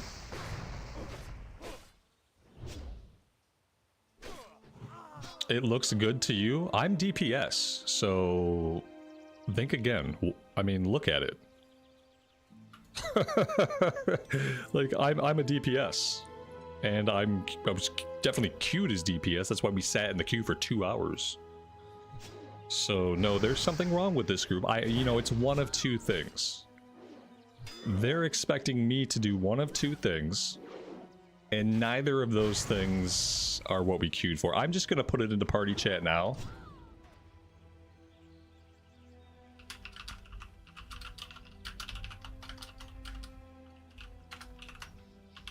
There we go.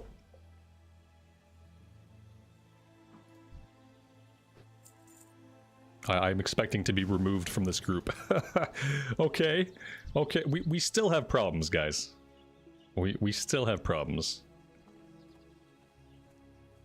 What do you think they want me to do? Do you think they expected me to tank it, or do you think they expected me to heal it? What did they expect me to do? I'm queued up as DPS. Let's see, all new DPS, all DPS strat, yeah. You were healing, right? Nope. Nope. Been sitting in the queue as DPS.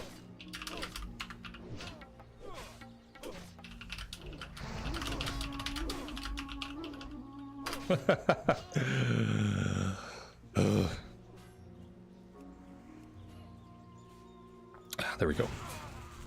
Yeah, they expected me to heal. I'm tank. I would have tanked, yeah. Apparently they invited... Here's the thing.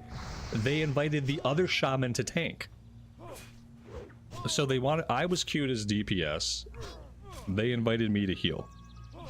They then invited another shaman, presumably to tank. What's going on with people in this game? It's kind of weird. Like, firstly, I mean, come on. When you look at this, and you look to pull somebody out of the queue, it's really obvious what their role is. There's really no way. You guys can see here, the only thing I ever have checked is DPS. And so it's not hard when you're looking at people in the queue to see if they're a healer. Like this person right here is obviously a healer. I am obviously a DPS. I don't know how people mess this up. How do you look at somebody, invite them, and just you don't look at their role at all? Because the role is one of the first things I look at. It's just very confusing. It's happened to us a couple times. We've got stuck tanking multiple times because one time somebody said I had a note that I typed in that said I was a tank. And I think I verbally abused that person because that was a bald-faced lie. But in this case, it was like they just didn't even look. They're like, oh, look, a shaman. Let's invite him and assume he's going to heal. Let's grab this other shaman and have him tank. Shaman are not really tanks. I mean, you guys have seen me do it, so it sounds bogus, but we're not really tanks. Whew. Oh, man. This is why we just need... For pugs, just give me the automated group finder. I just want to... I let the computer handle it, because people can't handle it. People can't put the group together. They're not good at it. They're distracted, they're busy, they're not paying attention, and it ends up wasting people's time. So let the automated group system deal with it. That way, the automated system is never going to mistakenly put me into a group as a tank or a healer. The automated group system is not going to make mistakes, because it's not a human being. So I would just rather have that. I just want to queue up, and then when the dungeon's ready, I want to be just put in the group. You don't have to teleport me to the dungeon, I can get there. But I do want the automated group finder. It removes problems like that from the game. And obviously for me, having wasted my time sitting in a queue, that's a huge problem that could just be avoided.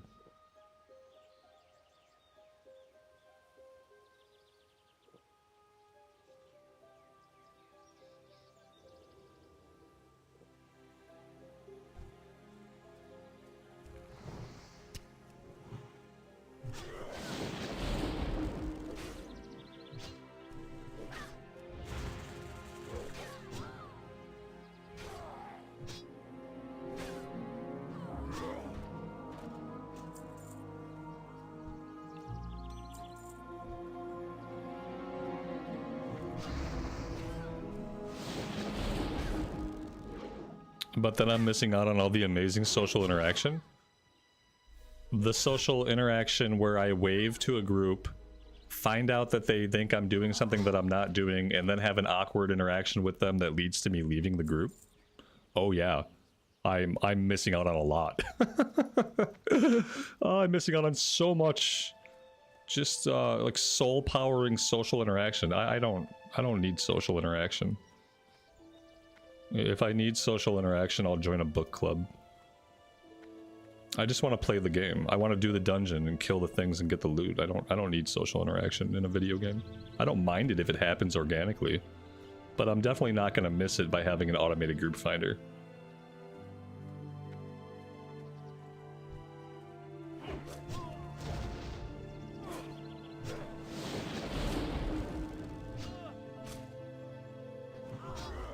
I know, Ethan. You were not being serious. I know.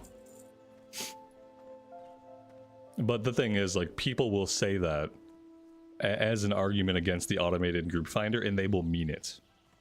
You know, you're saying it because you know that that's an argument people try to espouse,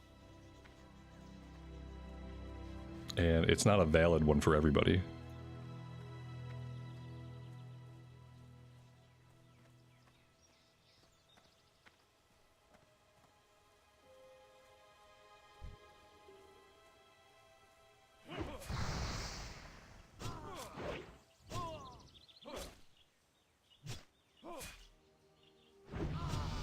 Very nice. A level 35. That's pretty good. Alright, so we're now putting our first points into weapon mastery. This should help us out a lot. It's 2% per point, just flat increased melee damage.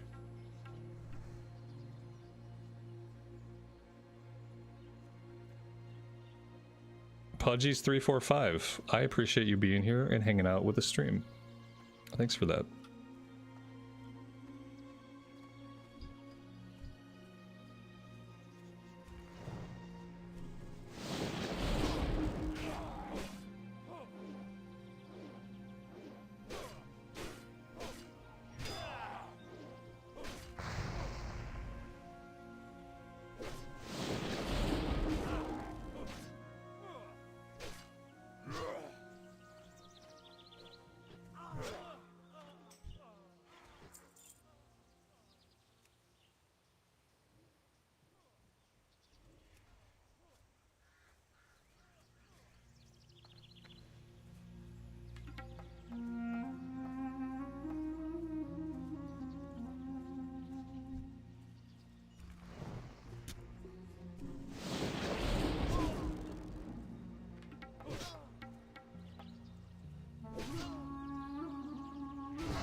Yeah, you saw that.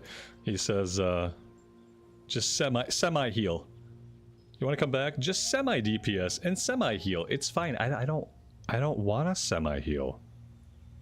I don't want to be responsible for keeping someone alive at all.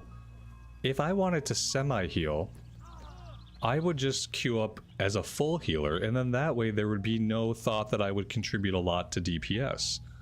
I definitely don't want to be the one person in the group who's expected to contribute to healing and to DPS, and to be the only person that's expected to keep us alive.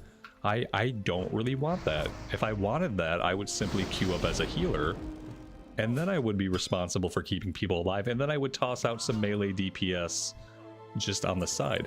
I'm not set up to heal, because even to heal a little bit, I would need a lot more mana. My heals are not cheap, and I have no intellect gear on.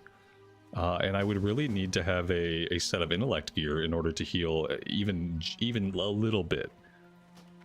Just because of how expensive. Instead, I can just wait for a real group. And we could just do it that way. Where's everybody at here? Everybody's already at the dungeon, so I'm going to go ahead. I'm going to hearth back to Undercity.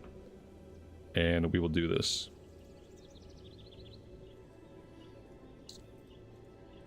How have I been? I've been great. Yeah, I haven't streamed in a couple months. I've just been focusing on recorded stuff and living my life. And it's been awesome.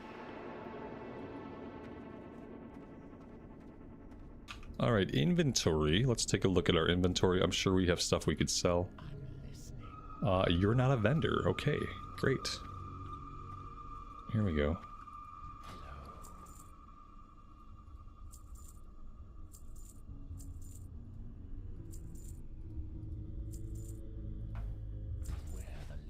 Yeah, see, this looks like a normal group. We have a hunter, we have 2 warriors, we have a priest, and we have us.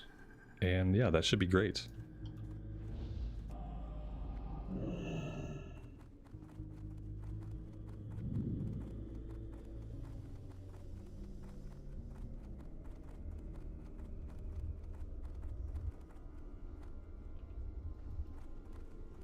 Karen, have a good rest of your night.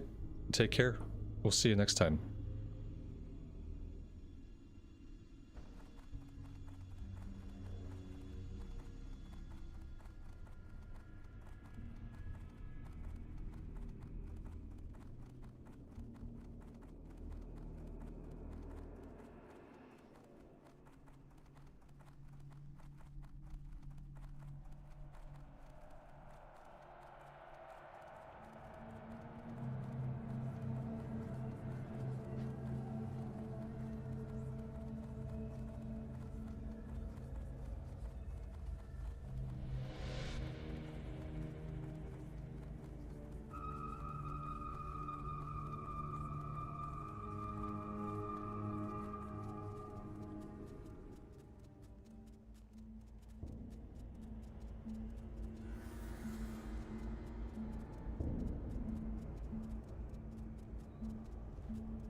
Maybe we'll do Armory after this, it looks like. We'll see how the run goes before we decide if we're going to commit to Armory. I'm not quite at the level to do Armory yet. I mean, obviously with this group we can go into Armory. Last boss in Armory is level 40, I believe. Level 38 to 40. I think it's 40 in Vanilla Era. And I don't know how many hits I'm going to land on a level 40. Probably not as many as I would like to.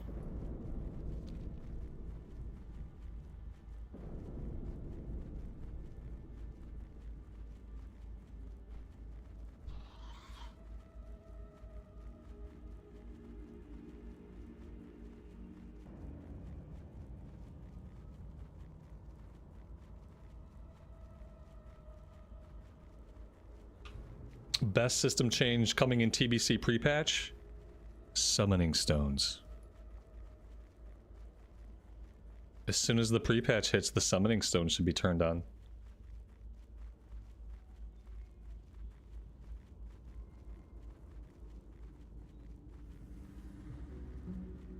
Alendre, welcome to the stream. Thanks for being here and for hanging out with us. Have I decided on a faction for TBC? Oh, come on. It's me. I don't decide on anything until it's time, and even then I change my mind. No, I haven't really put a lot of thought into it.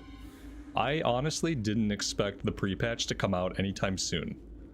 The fact that they're dropping the pre-patch on January 13th, it shocked me. I didn't expect it. Because typically a pre-patch is only 3 or 4 weeks, which means we'll be getting TBC in February. And so originally they had said winter. They had said winter of 2026, so February would have really lined up with that, but then later they said spring of 2026. February is not spring. And so, yeah, it's confusing because they seem to be just changing their timeline like constantly. They seem very indecisive about when they want to release their games. When you have a bunch of different versions of the game going on at the same time, it's probably really hard to time the updates, to time the releases, and to have it all work out and make sense. So, yeah, I don't know what I'm gonna do. Honestly. We're gonna play TBC, I know that. I just don't know quite what that looks like yet.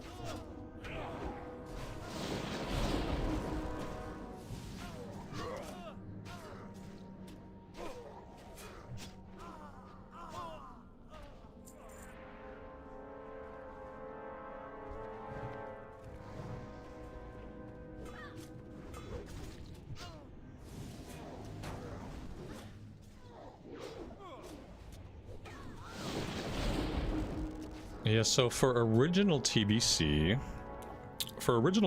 like back in the day, I went Horde. For TBC Classic, I started on Alliance, though I feel like I went Horde eventually. And then obviously by Cataclysm, I ended up on Horde side. I went back and forth, I think. So I don't really know what I'm going to do this time. It's hard to think that I'm not going to play a Blood Elf. You know, because I really like Blood Elves, but I really like Draenei too. So it's a tough one. I really don't know. Did they announce the TBC release date? They announced the release date for the pre-patch, which is January 13. Now typically the pre-patch is 3 or 4 weeks long, and then after that you get the full release. So we can speculate that like the second week of February, maybe? First or second week of February, depending on how long they let the pre-patch go. That will be when the Dark Portal opens. But all of the system changes and the new races will be in the game on January 13.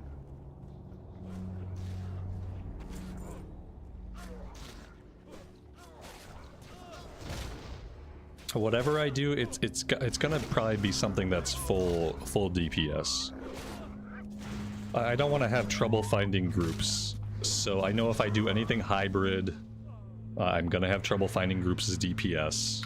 Today kind of proves that. Like today, just completely proves it. And so I'll probably do something DPS. I might do a mage. I had a human mage in TBC that I leveled that was a lot of fun. I didn't get them to level cap until right... I think I got them to level cap right as the Wrath pre-patch hit.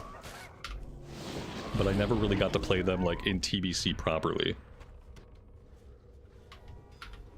And so if I'm looking at doing just straight DPS, I might do a mage. Maybe we'll do a Blood Elf mage. Everyone's gonna play Blood Elf, as they should. Because they're the best race in the game.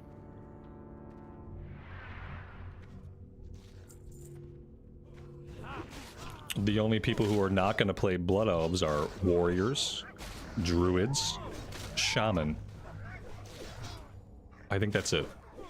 Right? Warriors, Druid, Shaman, the classes that Blood Elves can't be.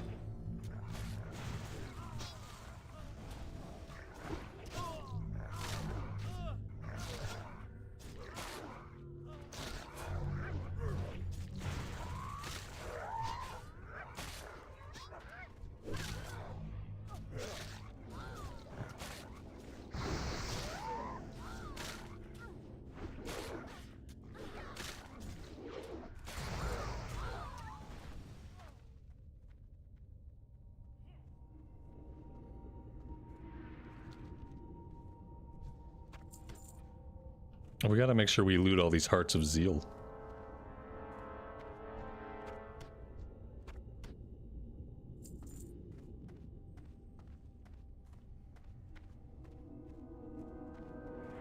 Release the hounds!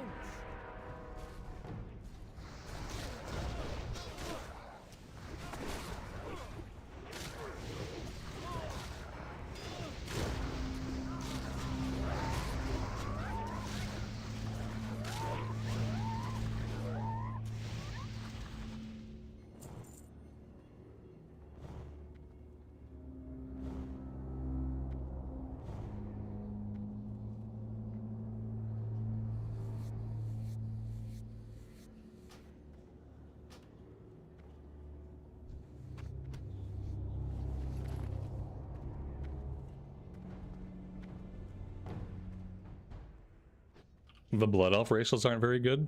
They come with a free interrupt. Like, that's pretty good. Like, just getting an extra interrupt. And I think it's on a really short cooldown, too. Maybe it's not a short cooldown. But yeah, I mean, it doesn't matter. You know, what matters is that they're pretty. Obviously. I think we all know that.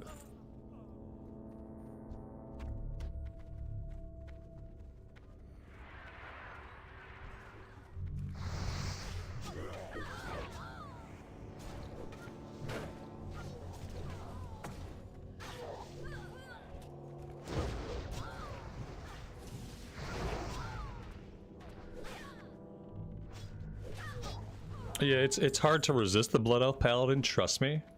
I think I'm gonna do my TBC hardcore attempt on a Blood Elf Pally. If I level a Pally, I'm gonna have that same problem. Like, nobody wants a Pally as a rep Pally. Like, they're decent for leveling, but nobody's gonna want me in 5-man groups. They're gonna want me to tank or heal, and I don't want to do that. So I gotta ignore that impulse that says just play a Blood Elf Pally. They're awesome.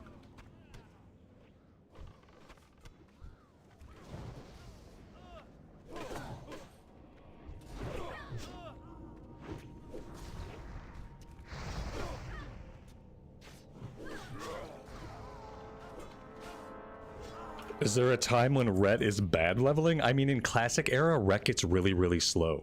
Yeah, I did a Pally. From 1 to 60, and it took a long time. The combat gets really slow, you start to feel really weak. If fights take forever, it just gets really slow, that's all. If you don't mind slow, like a really slow pace, it's fine. You're obviously really survivable, but combat takes long.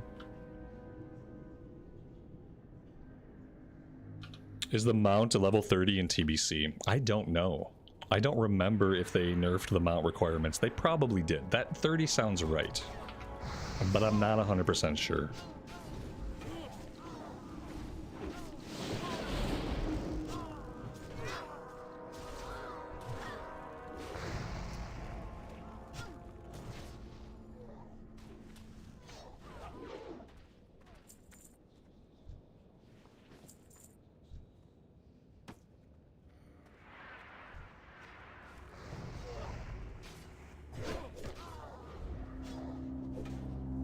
It is 30. Yeah, there you go.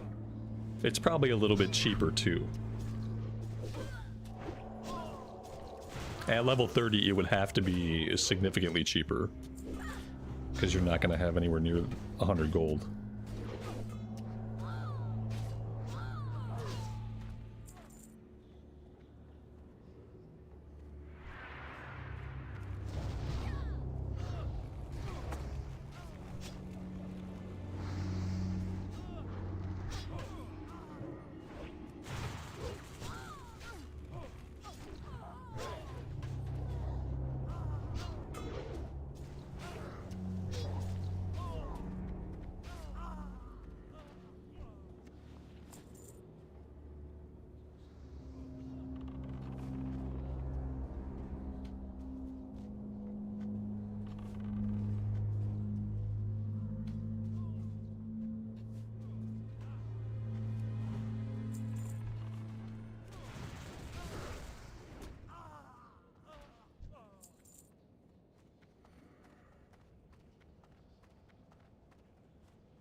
Lael, good afternoon, man. Welcome to the stream.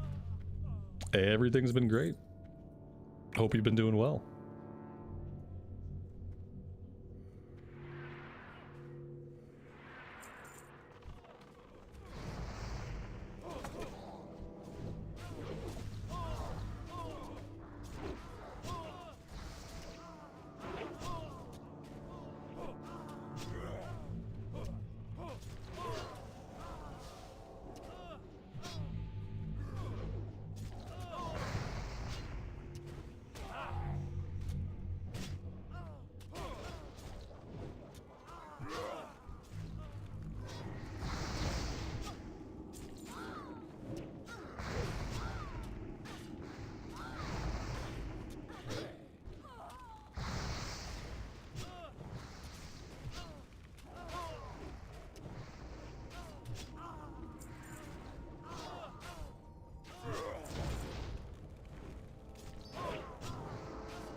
I meant to lay down my magma totem. I laid down my stone claw totem.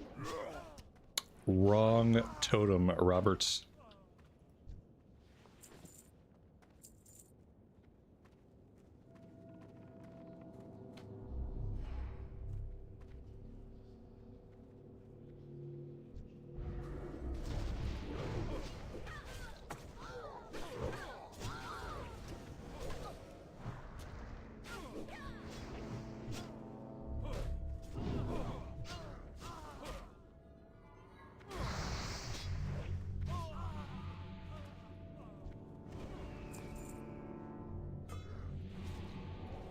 Lael, I'm glad you're digging the recorded stuff, man.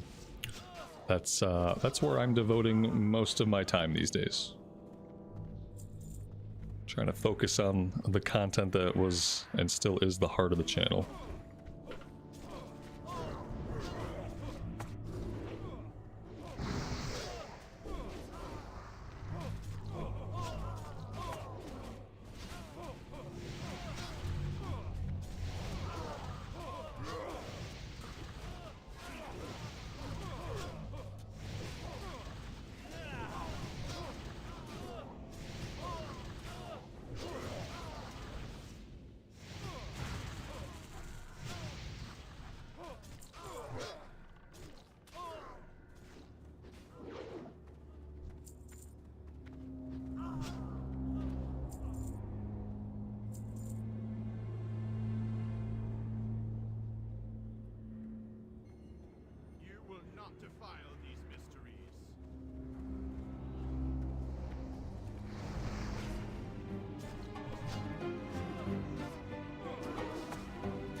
Well, there we go. Another successful library run. Let's see if these folks are going to go into Armory. If so, I wouldn't mind attempting an Armory run. We're not at a level yet where we can queue up for Armory, but we can certainly walk in with this group.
Alright, I will be right back, and then it looks like we're going to try to do Armory with this group. Let's get inside here, just in case they start pulling, and I will be right back.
Shane, thanks for hanging out with us, man.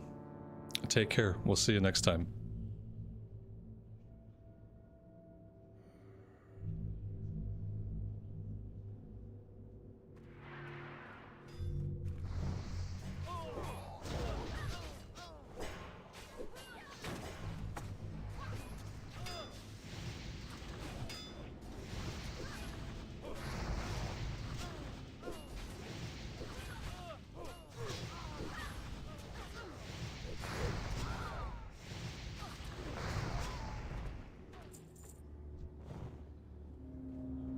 Maybe these warriors would appreciate it if I laid down my Wind Fury totems. They probably would.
Am I consistently streaming this character, or am I going to turn it into a recorded series? I won't do any recorded stuff with this character. If I play this character, it'll be on the streams, but I have not been streaming consistently at all, so... I have been focusing on my recorded stuff, and I think, like, for me, streams are going to be a thing that happens, like...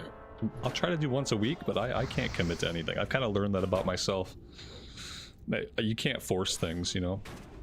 For a long time, I was in the mindset of, like, I can stream, I can do it, I have time to do it, and then so I thought that meant that I needed to do it, so like I needed to stream every day. But that doesn't work for me, it turns out. So without getting into it too much, I'm going to try to do once a week. But I really can't say how often I'll stream.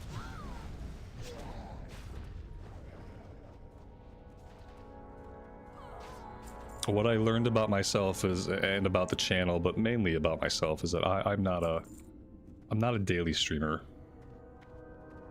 And I think it's because I'm not an extrovert. What happens to me is, like, if I spend too much time doing any kind of social thing, whether it's streaming, trying to go out and do stuff out of the house, like, my battery drains pretty fast. But since I'm older, like, I kind of just ignore that. I kind of ignore the fact that my battery's drained sometimes, like that social battery that you have. And I just ignore it and I keep on keeping on, and then I realize, like, oh god, like, this is not great. So yeah. That's the TLDR. It's weird to think that, like, even as someone who's not extroverted, even when you're enjoying something social, it still drains your battery. It's hard to, like, people are like, oh, you get drained because you don't like it. It's like, no, that's not it. I do like it, but doing too much of it still drains my battery. It's not something that recharges my battery. Those are, like, the simplest terms I can put it in. Streaming is something I enjoy, but it drains my battery. Recorded series are something I enjoy that charge my battery.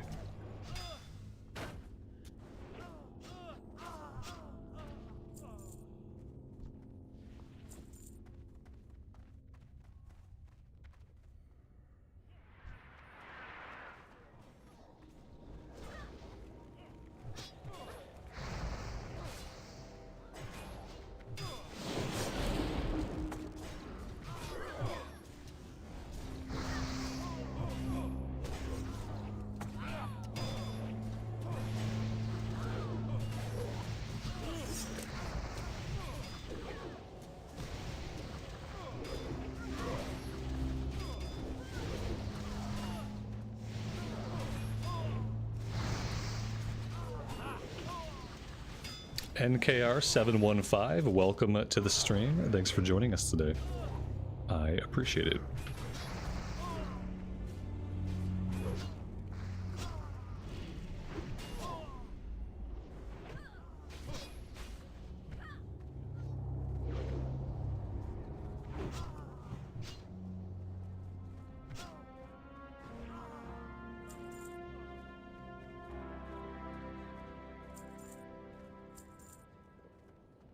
We are running out of water, but we're level 35, which means we have access to the better stuff. Yeah, the sweet nectar's not really cutting it anymore, is it?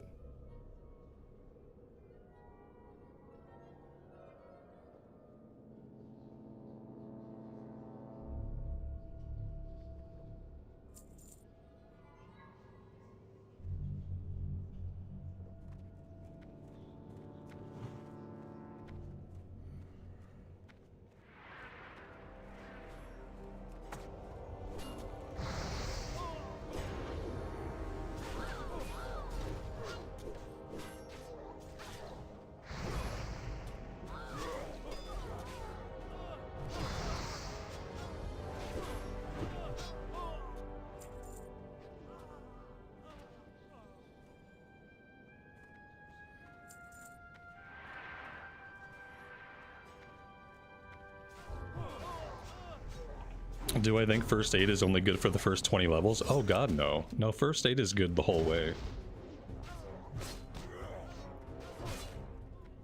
Especially if you're playing a class that doesn't have heals. I mean, you could just eat food to heal up, sure. But there's, like, different situations when bandaging is really good. I would say first aid in Classic is good all the way. I feel like in later versions of the game it's kind of irrelevant. But at least through Wrath of the Lich King it's worth it.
I hope these warriors are appreciating all the Wind Fury procs they're getting.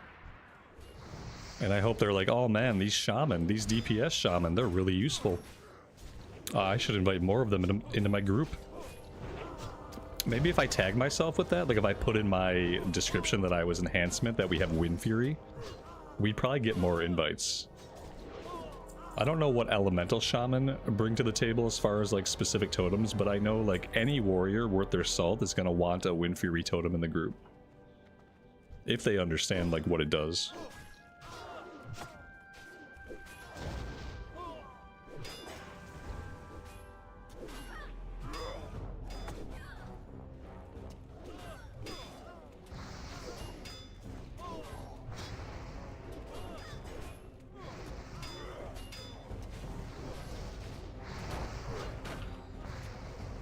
Shaman are more fun than Pallies to level. In Classic Era, I will give you that. They're a little bit more interesting. I don't know if fun's the right word, but just like they're a little bit more dynamic, you know? On a Pally in Classic Era, I had it down to like a 1-button rotation with a macro. So we would only ever hit 2 buttons in combat, basically. And so yeah, there feels like there's more to do on the Shaman. That's definitely true. But I feel like once the Paladins get Crusader Strike, like that's a lot better. Once they have a couple more abilities.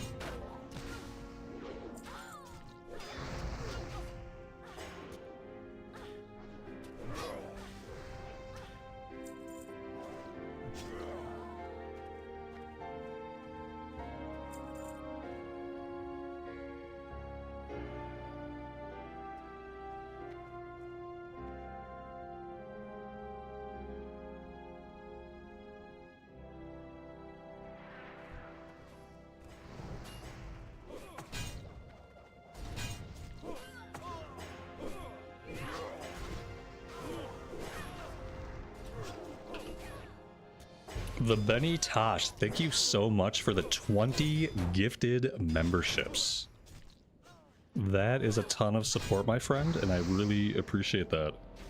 Welcome to the 20 new people. Thank you all very much for hanging out with us today as we play some Classic Era. Very kind of you. Thanks so much.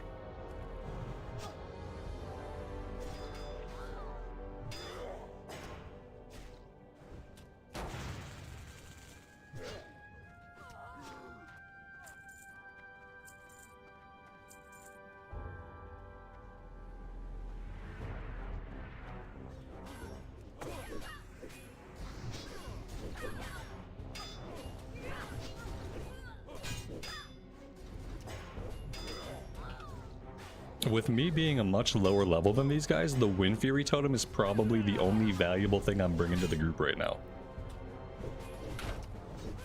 Because they are resisting a lot of my spells, and they are like dodging, and a lot of my attacks are just not hitting them. All these guys are level 38 and we are level 35. But we knew this was going to be this way, so it's okay.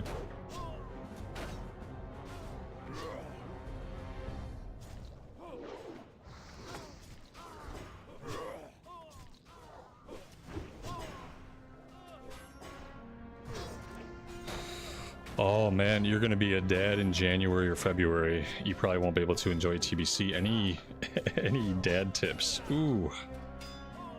I gotta be careful about what I say. I've been told that I don't give, not advice. I don't know. Let me think about it. Any good tips? Yeah, you're gonna be tired a lot. Obviously, you know you're gonna be tired. Here's the thing, like, you know you're gonna be tired a lot, but like, you don't really know. You don't really know. You're gonna be really tired.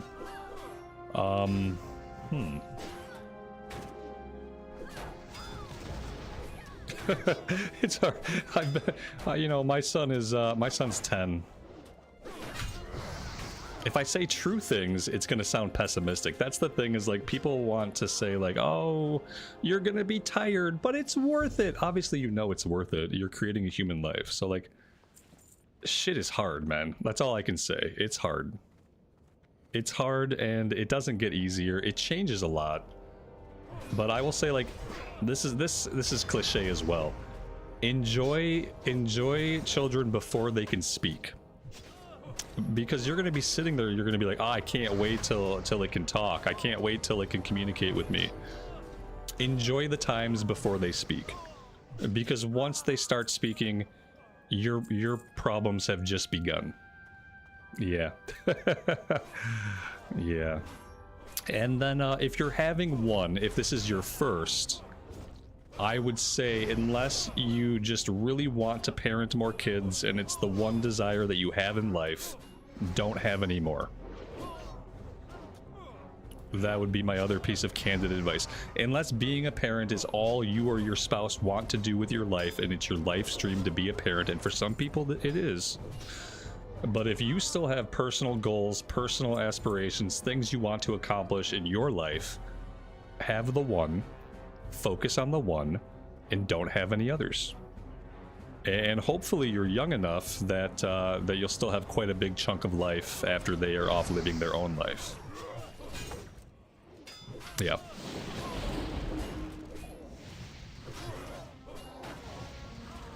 Yeah, enjoy the time before they can burst into your office, read the chat on your screen, and cause a nuisance. No, I mean, it's all good, but it's all hard. That's the thing about parenting, is like, being a parent's great and all. It's all hard. It's hard 100% of the way. It's never easy. It never gets easier. It just gets challenging in different ways. My true parenting advice, and no one's gonna like this, but it kind of leads into what I was saying before about your own goals and stuff. If you don't have kids, and you're thinking like, do I want to have kids? Should I have kids? When should I have kids? Don't have any kids until you are the version of yourself that you want to be. Don't have kids until you've accomplished what you want to accomplish. Don't have, if you have pain in your life or trauma in your life, don't have kids until you have healed the pain inside yourself. Like, if you know, we all go through shit in life. Some of us had good childhood, some of us didn't. But if you're a person especially who kind of had a traumatic upbringing, or your life wasn't too great, don't have kids until you've healed all that shit inside yourself. Because once you have kids, you're not going to have time to work on that stuff for a long time. So like, any self-work you need to do, whether it's like just things in your life you want to be better, things about yourself you want to improve on, let's put it that way, any self-work you really feel like you need to do, have that self-work done before you have a kid. Because once you have a kid, it's going to be years before you can focus enough on you to get back to that self-work. That's it. It's, yeah, heal the things inside yourself. Because if you haven't finished your self-work and you don't feel like you're a complete person, how are you ever going to raise a complete person? That's, I guess, the most candid advice I would give, that nobody really wants me to say or wants to hear about. And it can easily be construed as negative, but it's not. It's just reality. Do your self-work first before you bring other life into this world. Ultimately, you are here to live your life. You are a person having a human experience in this life, and so make sure you live your life, that you have lived your life, that you can continue to live your life, and that you have done all your self-work.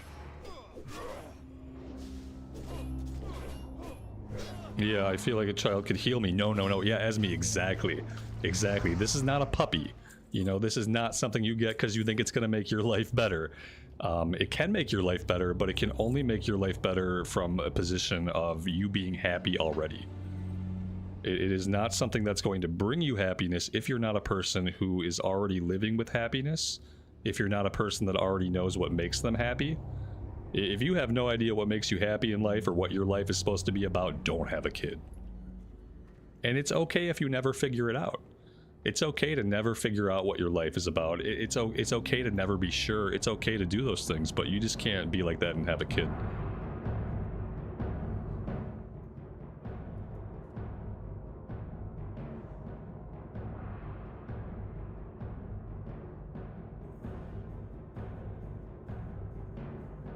Yeah, and that's my sermon.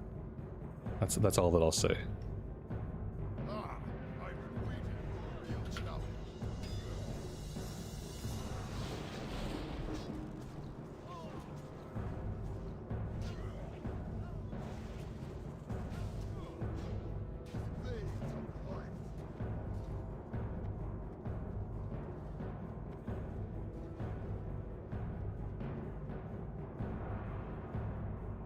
Wait. Where did those guys come from? Oh no, this seems potentially bad. Yeah, I don't know where those guys came from. But I don't think that's supposed to happen. I'm not digging it. I am not digging it. Let's drop a Stoneclaw totem. Maybe that'll help out. Maybe we can kill this guy before everybody goes down. Okay, we got him. Now, if only I could heal. Let's try to heal. Okay, we didn't get the heal off. Oof. Crosis, thank you so much for the membership, man. I appreciate that. David, welcome to the stream. You are very late, but I appreciate you being here. You came just in time to see me get killed, and we killed the boss, so that's good. We got these shoulders here. I'm not gonna take these shoulders, you know, I don't need them. One of the warriors definitely wants them.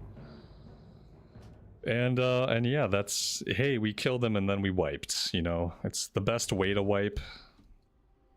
And yeah, that's what happened. And I don't think... Oh, you know what? Do we need to loot his head? We probably need to loot him or something, don't we? Well, I don't know if we looted. But then again, I don't know if I looted Houndmaster either. I probably didn't loot any bosses. Oh, I did loot Houndmaster. Oh, I looted Herod too. It gave me the loot, so somehow I'm fine. We just need White Mane and Mograine, which we're not going to be able to get them for a while, because that's Cathedral, and we definitely can't do Cathedral right now. David, thanks for the super chat, man. That's very generous of you, and I appreciate it. Yes, at least in the TBC waiting room, we now know how long we're going to be waiting, you know? Pre-patch on January 13. And then the Dark Portal opens 3 or 4 weeks after that, unless they have like a super long pre-patch. I wouldn't mind a 6-week pre-patch. Just to have time to level up a Blood Elf, if that's what I want to do, you know? I think for the first iteration of TBC Classic, we only had a 3-week pre-patch, and that was a big bummer. You can't accomplish a lot in 3 weeks without like a experience buff. Are these people running back to loot? Is that what they're doing? I'm assuming they're running back to loot. We don't really need to do that.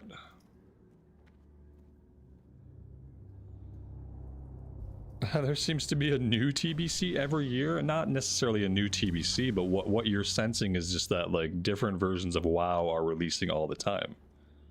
You know, which is true. When you have retail doing its releases and Classic doing its releases and then Classic doing its re-releases. You know, you've got mainline Classic and you have Anniversary Classic and you have retail. So it just seems like, you know, I mean, it's stuff is coming out all the time. But it's been a while since we've had TBC. You know, we haven't had TBC for quite some time, so... That's why a lot of people are looking forward to it. It's my favorite version of Classic. I like the TBC era probably just a little bit more than the Classic era, because it just, like, refines a couple things. A lot of the specs get tweaks that they desperately need. We have some quality of life stuff, like the summoning stones are turned on and things like that. And so I think TBC is a really good balance, really good version of Classic. What are they fighting? Oh my god. Did we or did we not kill everything in here?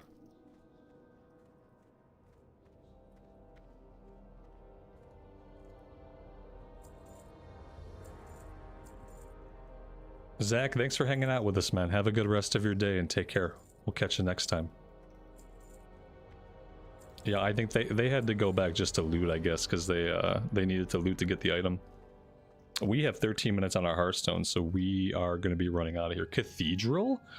Guys, I can't do Cathedral. I don't think we can do Cathedral. I'm too low for Cath. Yeah, me too, I think. Yeah, I think we're all a little bit too low. If we were level 38, we could do it, but no, I don't think anyone in this group should step foot in Cathedral. Oh, the Hunter could. Hunter's 40, 35, 37, 35, 36. Yeah, only the Hunter could do it. Unfortunately, we have a few levels to go before we can do that one.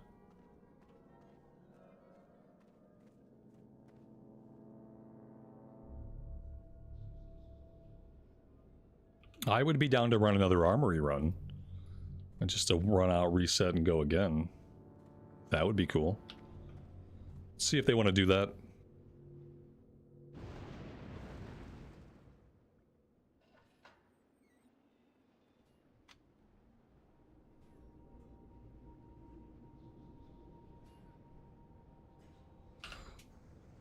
Is Anniversary Classic going to go away at some point?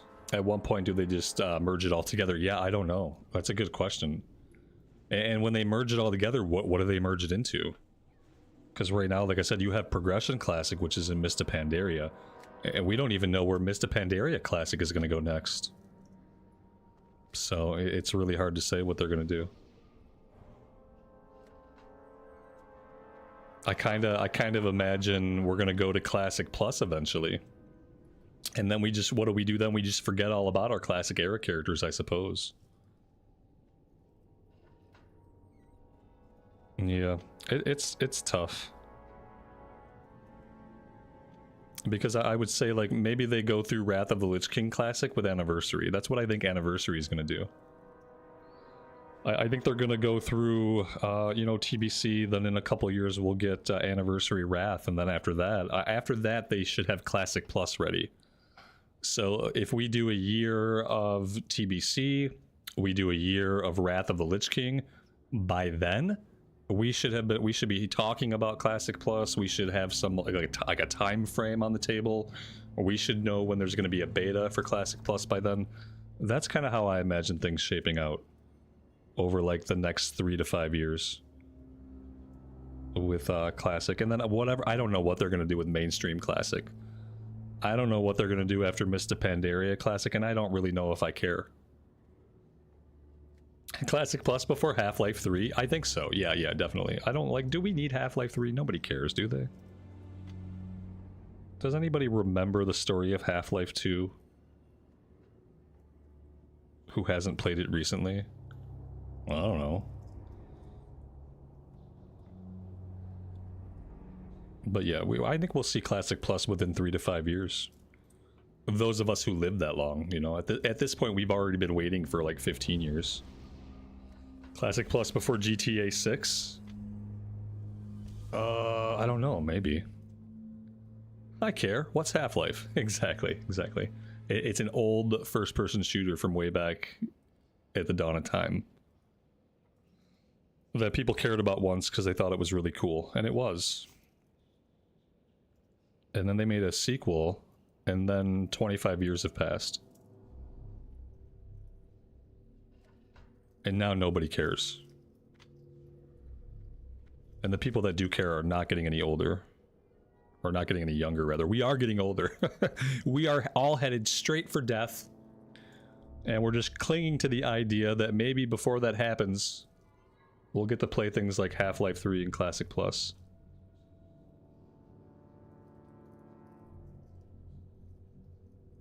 What are we waiting for here? What happened? I didn't pay attention to the group. I need to go to Undercity. Okay, so someone had to run to Undercity. It looks like we're gonna need one more deeps.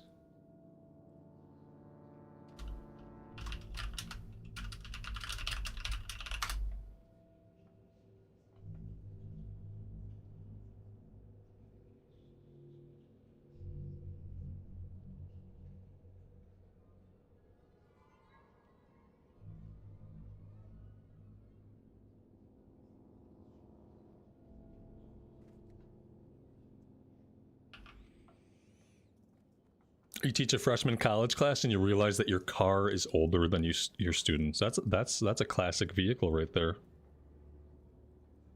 At this point, like a 96 Ford Taurus is a classic car. What is Classic Plus? Classic Plus is a version of Classic with changes that grows like a new game might grow, which means that like stuff will get added to it over time. There will be expansions for it that don't mirror the expansions of the original release. And it's an opportunity to play in the classic setting that adds content and diverges from the original flow of the game. And in a Classic Plus situation, anything's on the table. New classes, new races, new zones. But all different from the path that the original game took.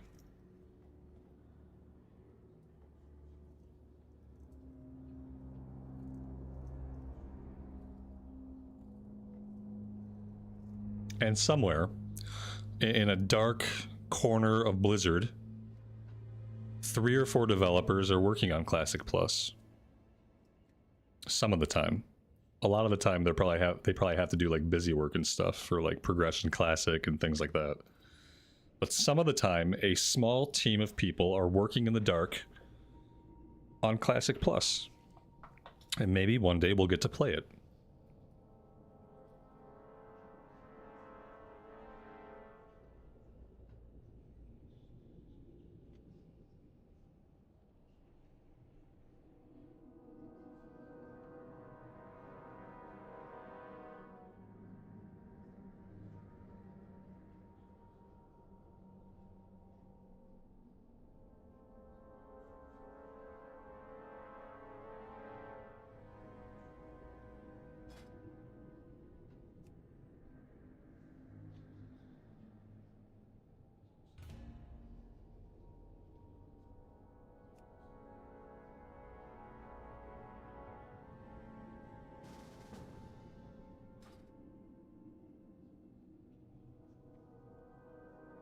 Alright, looks like we picked up a druid. The druid is somewhere. Where are you? He must be somewhere here in Tearsfall Glades.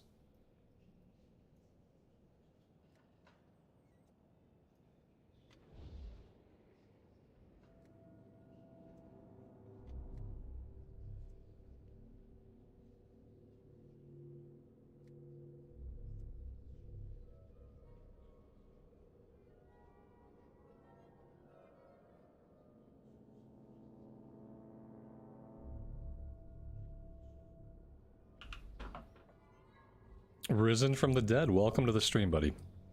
Thanks for joining us today, I appreciate it. Hope you are doing well.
All right, who are we waiting on? I think we're just waiting on the priest.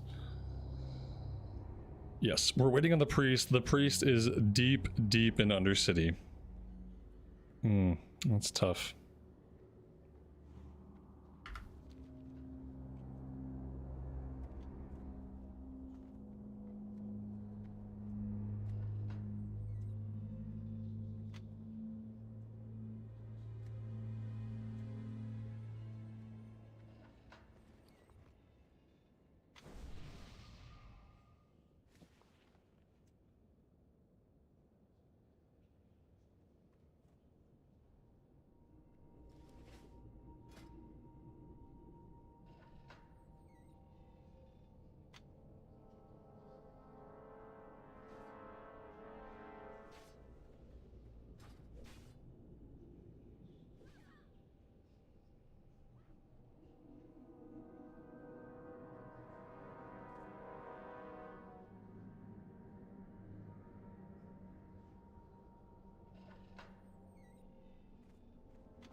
Is the dungeon reset? Yes. Possibly. Could just be respawns.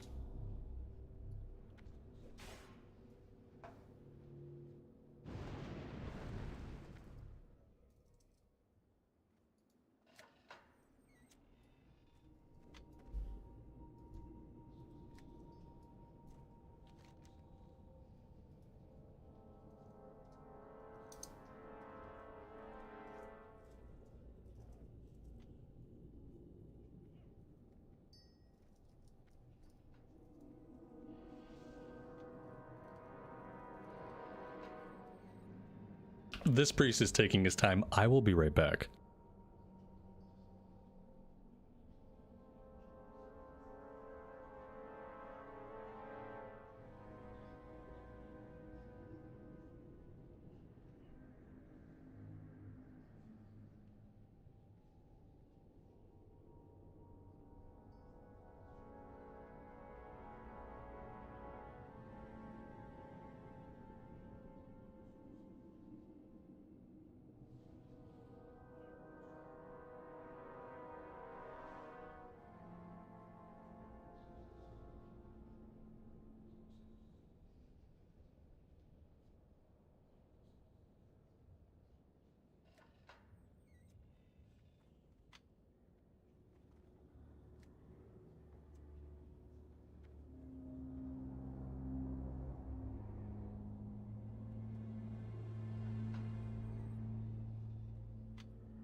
You don't remember the Tauren Shaman? It was a while ago. We played this a couple months ago. Well, at this point it was probably like 3 or 4 months ago.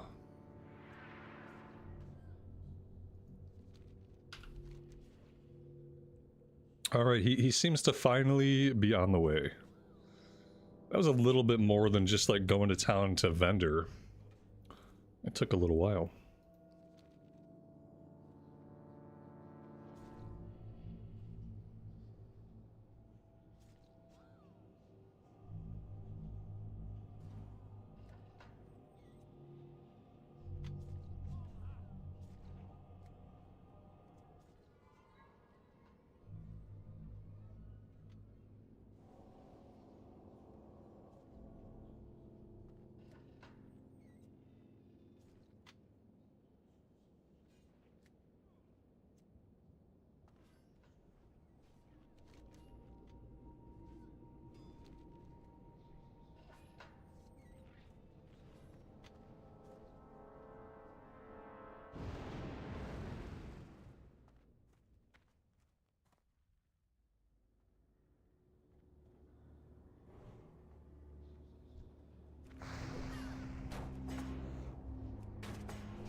Yeah, where's the Warlock closet for real? It's okay. In January, all of those problems will be solved when they turn on the summoning stones. I can't wait. Imagine 2 people get to the dungeon and then they summon everybody else.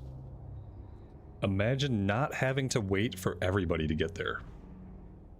It's gonna be a brave new world.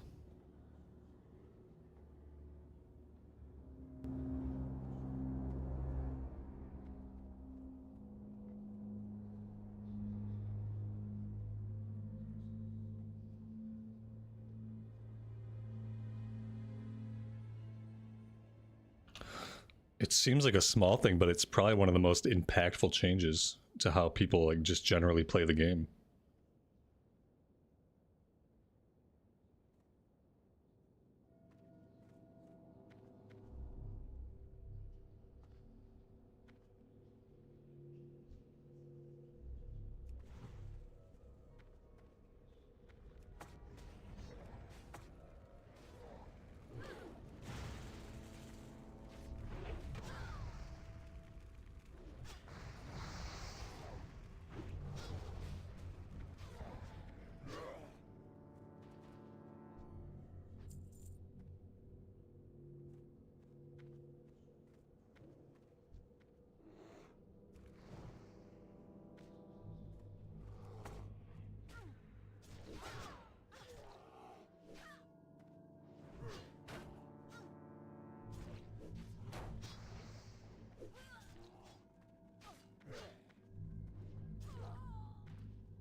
You know, it also really helps to have the stones for those dungeons that you hardly ever do because they're just so inconvenient to get to. And when I say this, I'm mainly thinking about Alliance side. Because all the dungeons are really, really easy for the Horde side to get to, but they're not for the Alliance. Like SFK is hard to get to, the Scarlet Monastery dungeons are hard to get to, and there's a bunch of them. So yeah, it's really good for Alliance. Things like Wailing Caverns, RFK, RFD, like just things like Alliance really don't have the same opportunity to do. It's hard to get 5 Alliance people to go out to the Barrens to do like Razorfen Crawl, Razorfen Downs. It takes so much time and effort to get out there.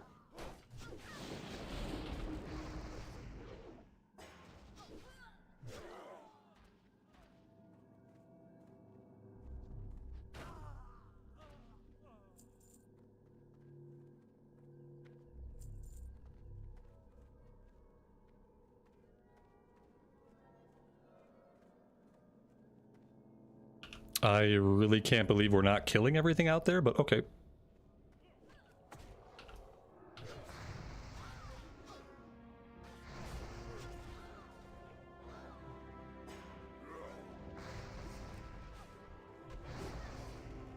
I don't really like this. I'm gonna throw down a Stone Claw to see if that can pick anybody up. I'm gonna drop my Fire Nova Totem and then my Magma Totem here in a second.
The Bear Druid, they can use Wind Fury as well, right? It's not just weapon swings.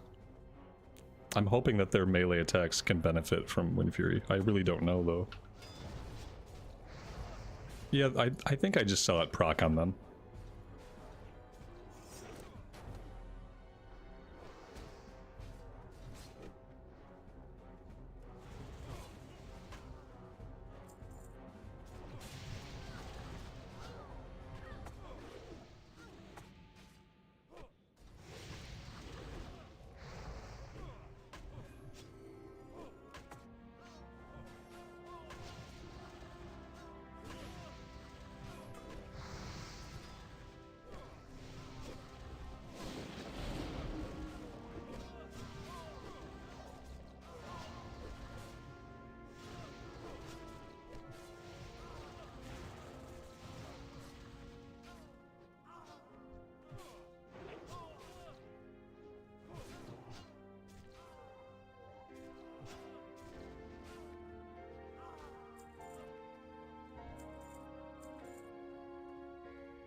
Oh my god.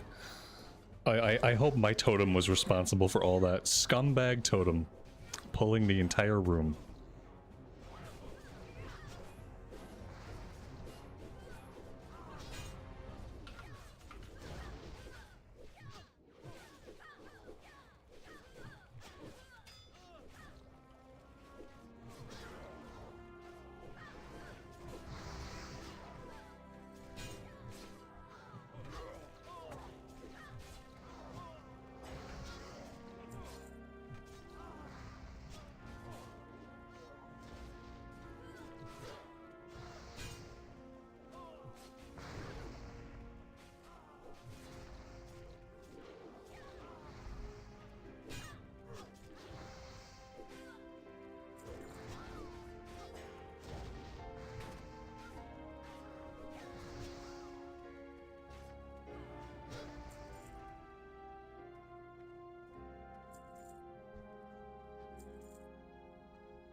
Did Blizzard bring forward the patch date? Yes, they announced the pre-patch date the other day.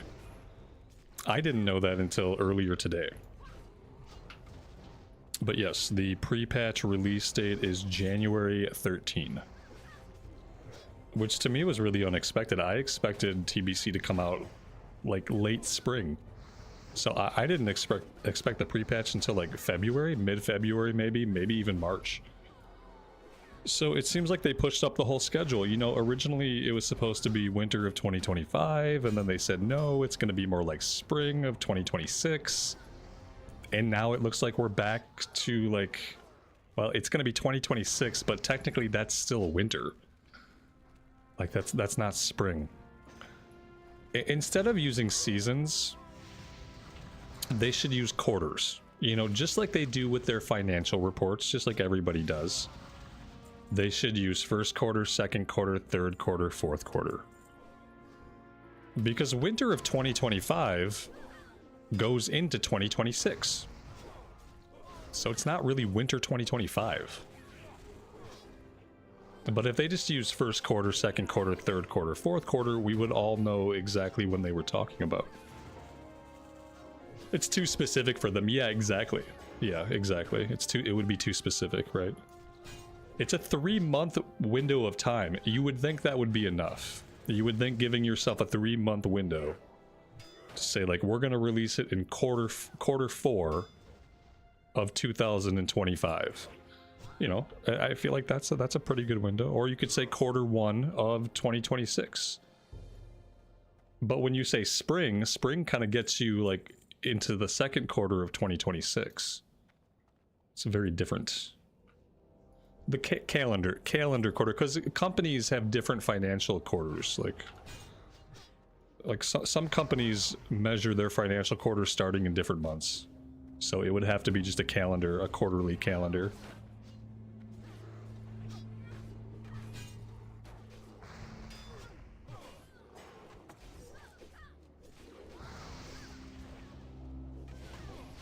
I almost feel like they're reacting to something, but who knows what they're reacting to. They could be reacting to their own internal numbers about other versions of the game. Like, maybe Mista Pandaria is not doing that well anymore. Maybe they feel like they need to push something out sooner. I don't really know what it is. But they seemed pretty definite about it being spring of 2026, and then suddenly it's like, okay, well, not quite spring. 2026, but not spring.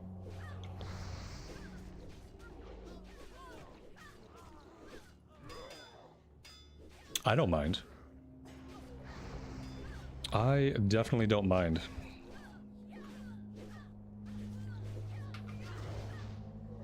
Another interesting thing I saw yesterday in the realm of MMORPGs, Guild Wars 1, they're doing like a Guild Wars 1 Reforged, which is like adding a bunch of changes and making the game smoother for new players.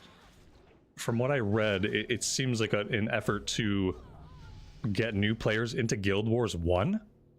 You would think they'd want to get people into Guild Wars 2, and they would do like a Guild Wars 2 Classic, but no, they're doing Guild Wars 1 Reforged. That's right, they took Reforged right out of Blizzard's mouths, and now they're gonna use it, because Blizzard effed it up. So now Reforged belongs to ArenaNet, I guess. Because they're actually going to use it. So now I'm looking forward to Guild Wars Reforged, whatever the hell that's going to be like. Because yeah, I've always said about games like Guild Wars, I've said if I could get into like the original version of it and see like a vanilla-esque version of it, then I would probably be more interested.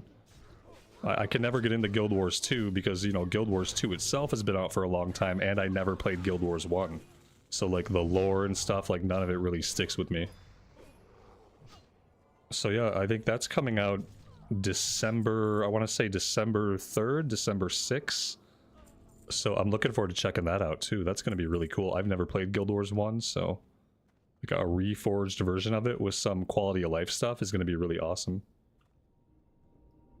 What am I playing outside of WoW in my free time? I don't have a lot of free time to play games. I was playing a lot of Ball Pit on my Xbox. That was a bunch of fun. I started an Octopath Traveler run. And that's been okay so far, but I'm still really early in it. And that's been about it. Yeah, I've been trying to stay off of screens as much as I can outside of work. So the ball pit is addictively fun. But then after a while it kind of just like lacked purpose. I was like, I can keep doing this forever, but I think I got my fill of it basically. I got my fill of it after about 20 hours. In Octopath, I started with the generic warrior dude. And I think starting with the generic warrior dude is probably the best thing to do, because I think all of the other characters are going to be more interesting than him. Not that he's bad, but he is just like the generic warrior with a scarred history. And so yeah, I think like I figured I'd start with him and then everybody else would be a bit more unique.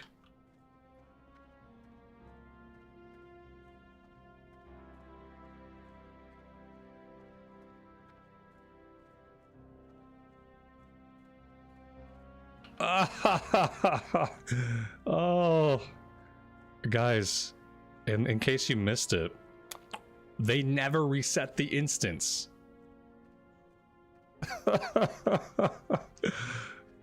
They never reset the instance from the first time that we cleared it, so we just cleared all the way to the end and like the boss wasn't there. Let's see, the person said, I'm dumb, sorry. First time WoW, need to learn the basics. There's not much you can say to that. Yeah.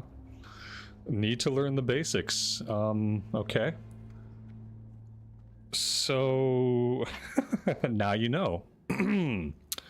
And somebody had asked, and then like no answer ever came, and I remember feeling like a little bit weird about the fact that like the group leader did not say like, oh yeah, it's been reset. And I remember that. Yeah, somebody asked a while ago, and then yeah, we just carried on. And I think because they saw the mobs, they were like, oh, we must be good. There's mobs here. Oh man, that's great.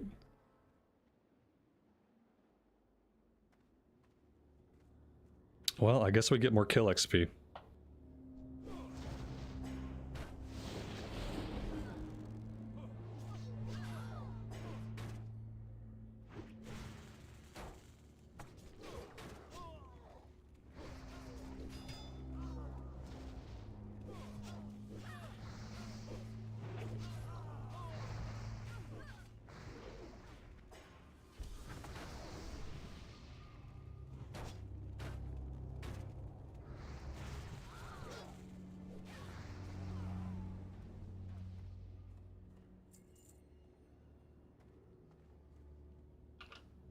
I wonder if there could be like some kind of indicator for the group as to whether or not a dungeon's been cleared or whether it's been reset.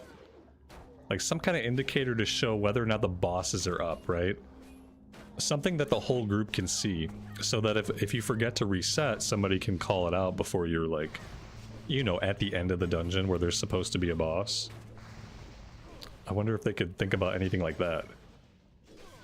And just an icon that indicates whether or not the instance has bosses that are alive would be good.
Okay. We managed to aggro somebody. Oh, and we pulled them too. Oh, that's great. That's great. I don't know if we have aggro. No, we don't have aggro on any of that. Okay, let's drop that.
Oh no. She's gonna pull a whole bunch. Oh my god, did she pull the guys over on the right? Oh, I don't think she did. There's a group of guys right over here. If she'd have pulled that group too, then that might have been a wipe. Somehow she didn't get to them.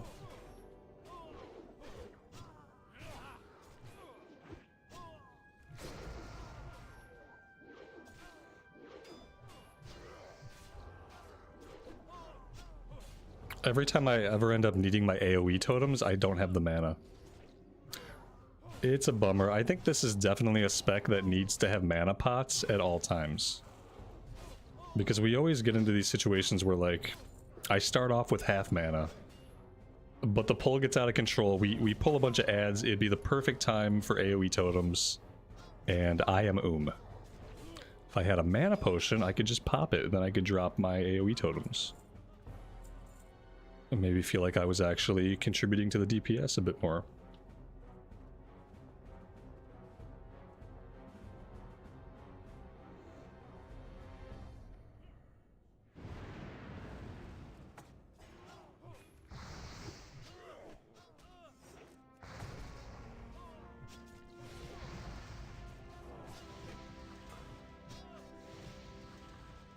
Some CC would make life easier. CC, what is this? Is it 2007?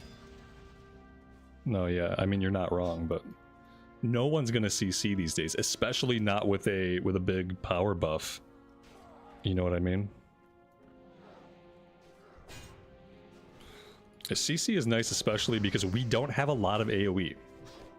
So there's really not a big reason for us to be pulling so many enemies together, because we don't have a lot of AoE in this group.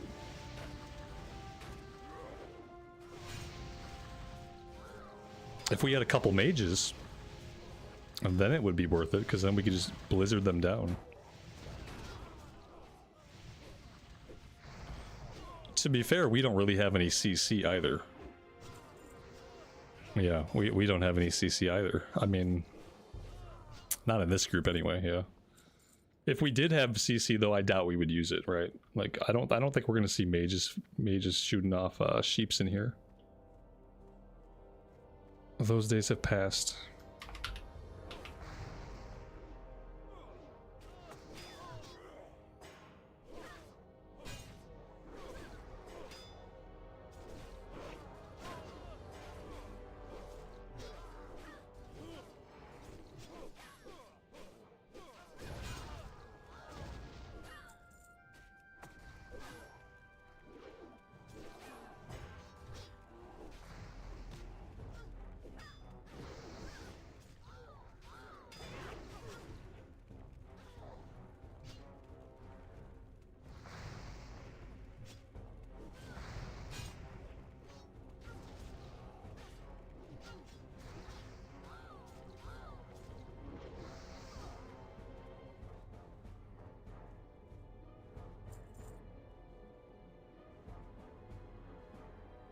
The two warriors could stop the runners.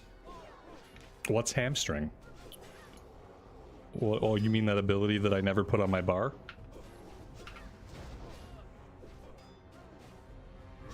Yeah, they could. That would be useful. But also, that would eat into their DPS. I can't waste a GCD pushing hamstring when I need to keep pushing damage buttons. And how dare you expect me to sacrifice my DPS to stop a runner? Exactly, Tauren got it. That's a DPS loss. Exactly, yeah.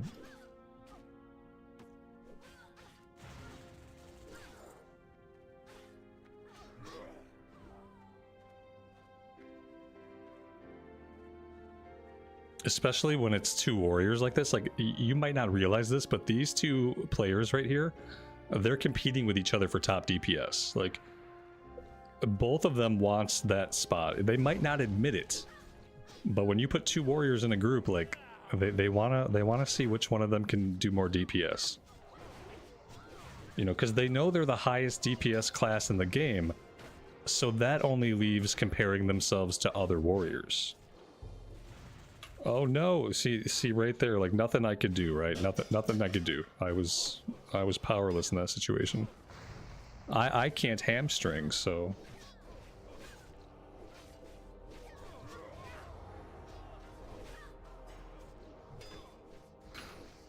Kyle, if you're getting the itch again, now's a good time to get back in, but keep in mind the Burning Crusade pre-patch goes live on January 13th. So right now these are in Classic Era, and then on January 13th we're going into TBC Era.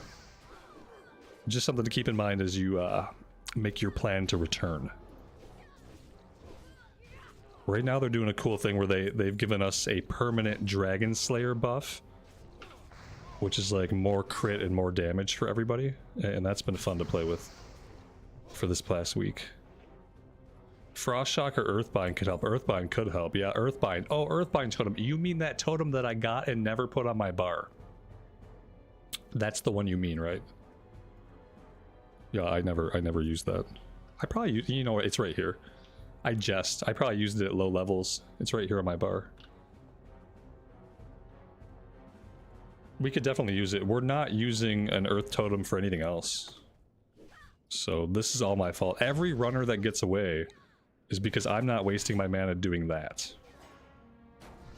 Again though, For me, it's a waste of mana. You know, this is a DPS hit in a roundabout way because I can drop my my slowing totem every single pull, but then I'm not, you know, I'm not having that mana to do abilities, so I'm losing out. And how long does it last? Oh, for 45 seconds. Oh, that's quite a while. That's actually pretty good. Oh god, I've only... Here we go, let's drop this Nova Totem.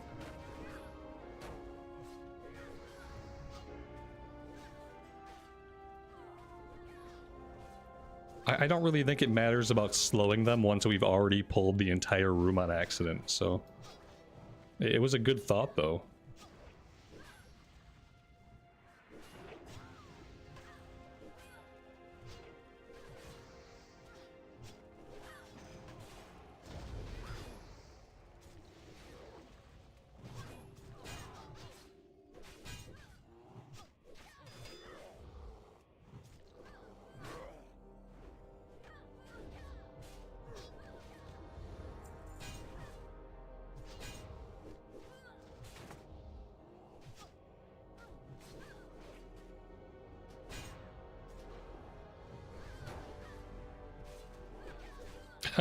Suddenly, all of the enemies just stopped taking damage.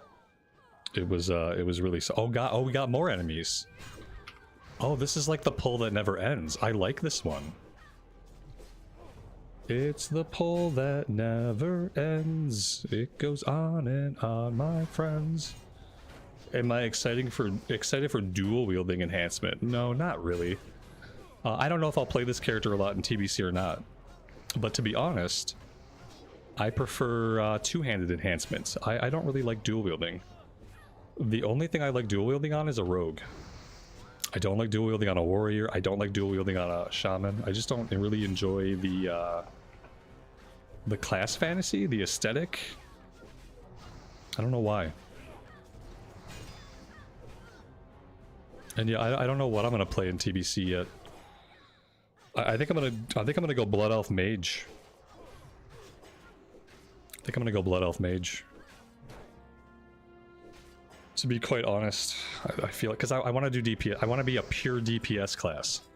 I don't want anybody to ever ask me, and I don't want to ever be tempted to tank or heal.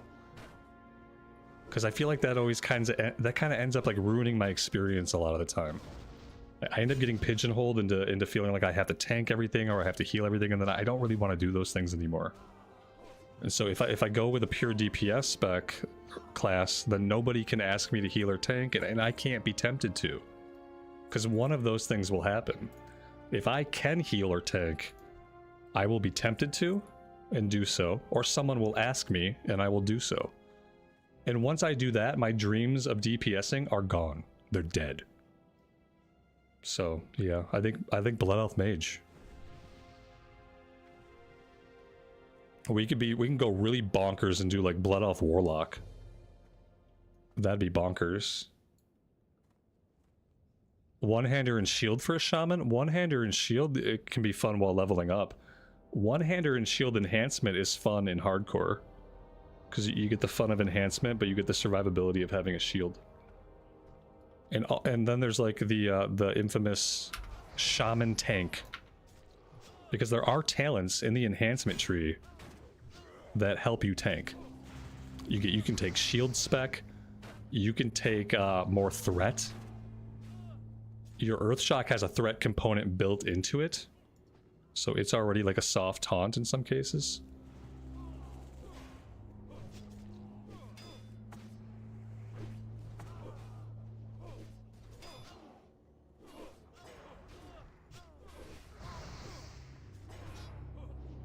If you're into specs that like use shields while soloing, hardcore is where it's at. Hardcore is where that gets really fun. Like Pally with a shield, warriors with shields, shamans with shields. Like it just like the shield feels like it's so much more valuable in that hardcore setting that you just end up having more fun with it than if you were trying to do it in like a mainline setting.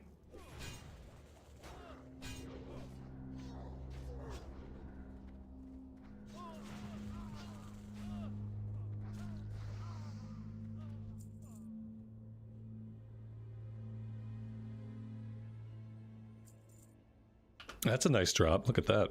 Scarlet Belt. I wonder if either of these warriors needs it. Yeah, somebody needs it.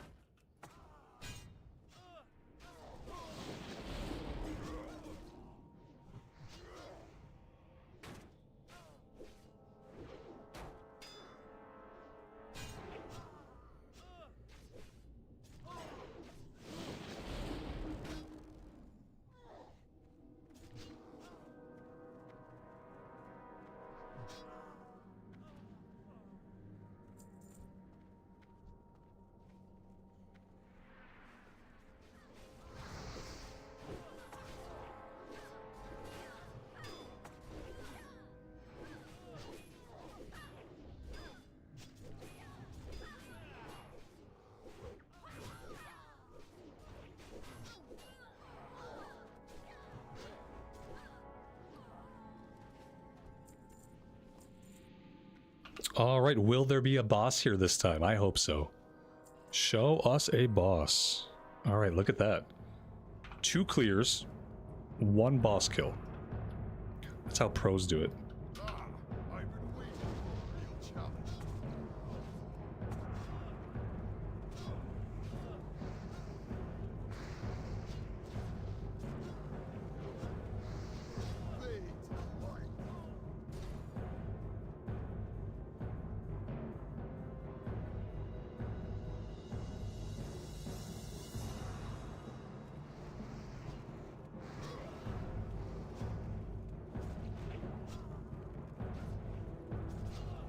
Fade to light. Fade to life.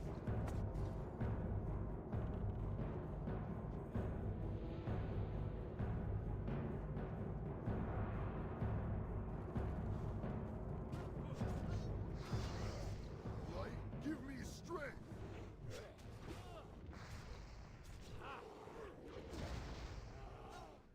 Fade to light.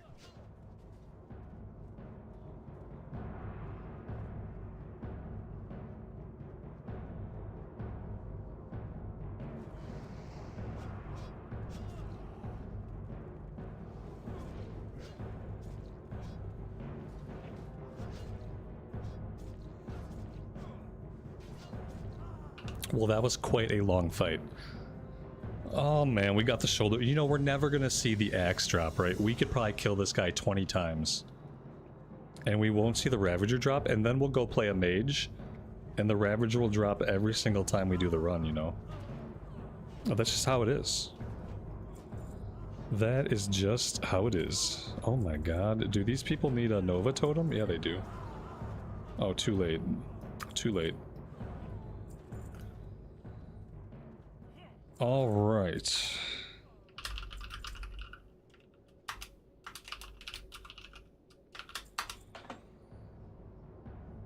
I'll call that successful. You know, we got a bunch of kill XP. Almost level 30. We started today at level 33. And we're almost level 36. So for 4 hours, pretty good progress. Pretty good progress. Guys, it's been great. Thank you all very much for being here today. Really appreciate it. I am done for today. I have to go eat. I am really, really hungry. So I am going to go take care of that. I don't know when I'll be back. I could be back tomorrow. I could be back next week. I'm going to try to stream at least once a week. The only caveat to that is, like, I don't know how far ahead of time I will know that I'm going to stream. I want to stream when I have the time, because with my son in school, like, the time to get a good stream in, it doesn't always present itself, but also I want to make sure I have the energy and that it's how I want to spend that day. But yeah, I'm going to try for once a week. Other than that, recorded stuff going out continuously. Thank you guys again. Take care of each other, and we will see you back here very soon. Bye for now.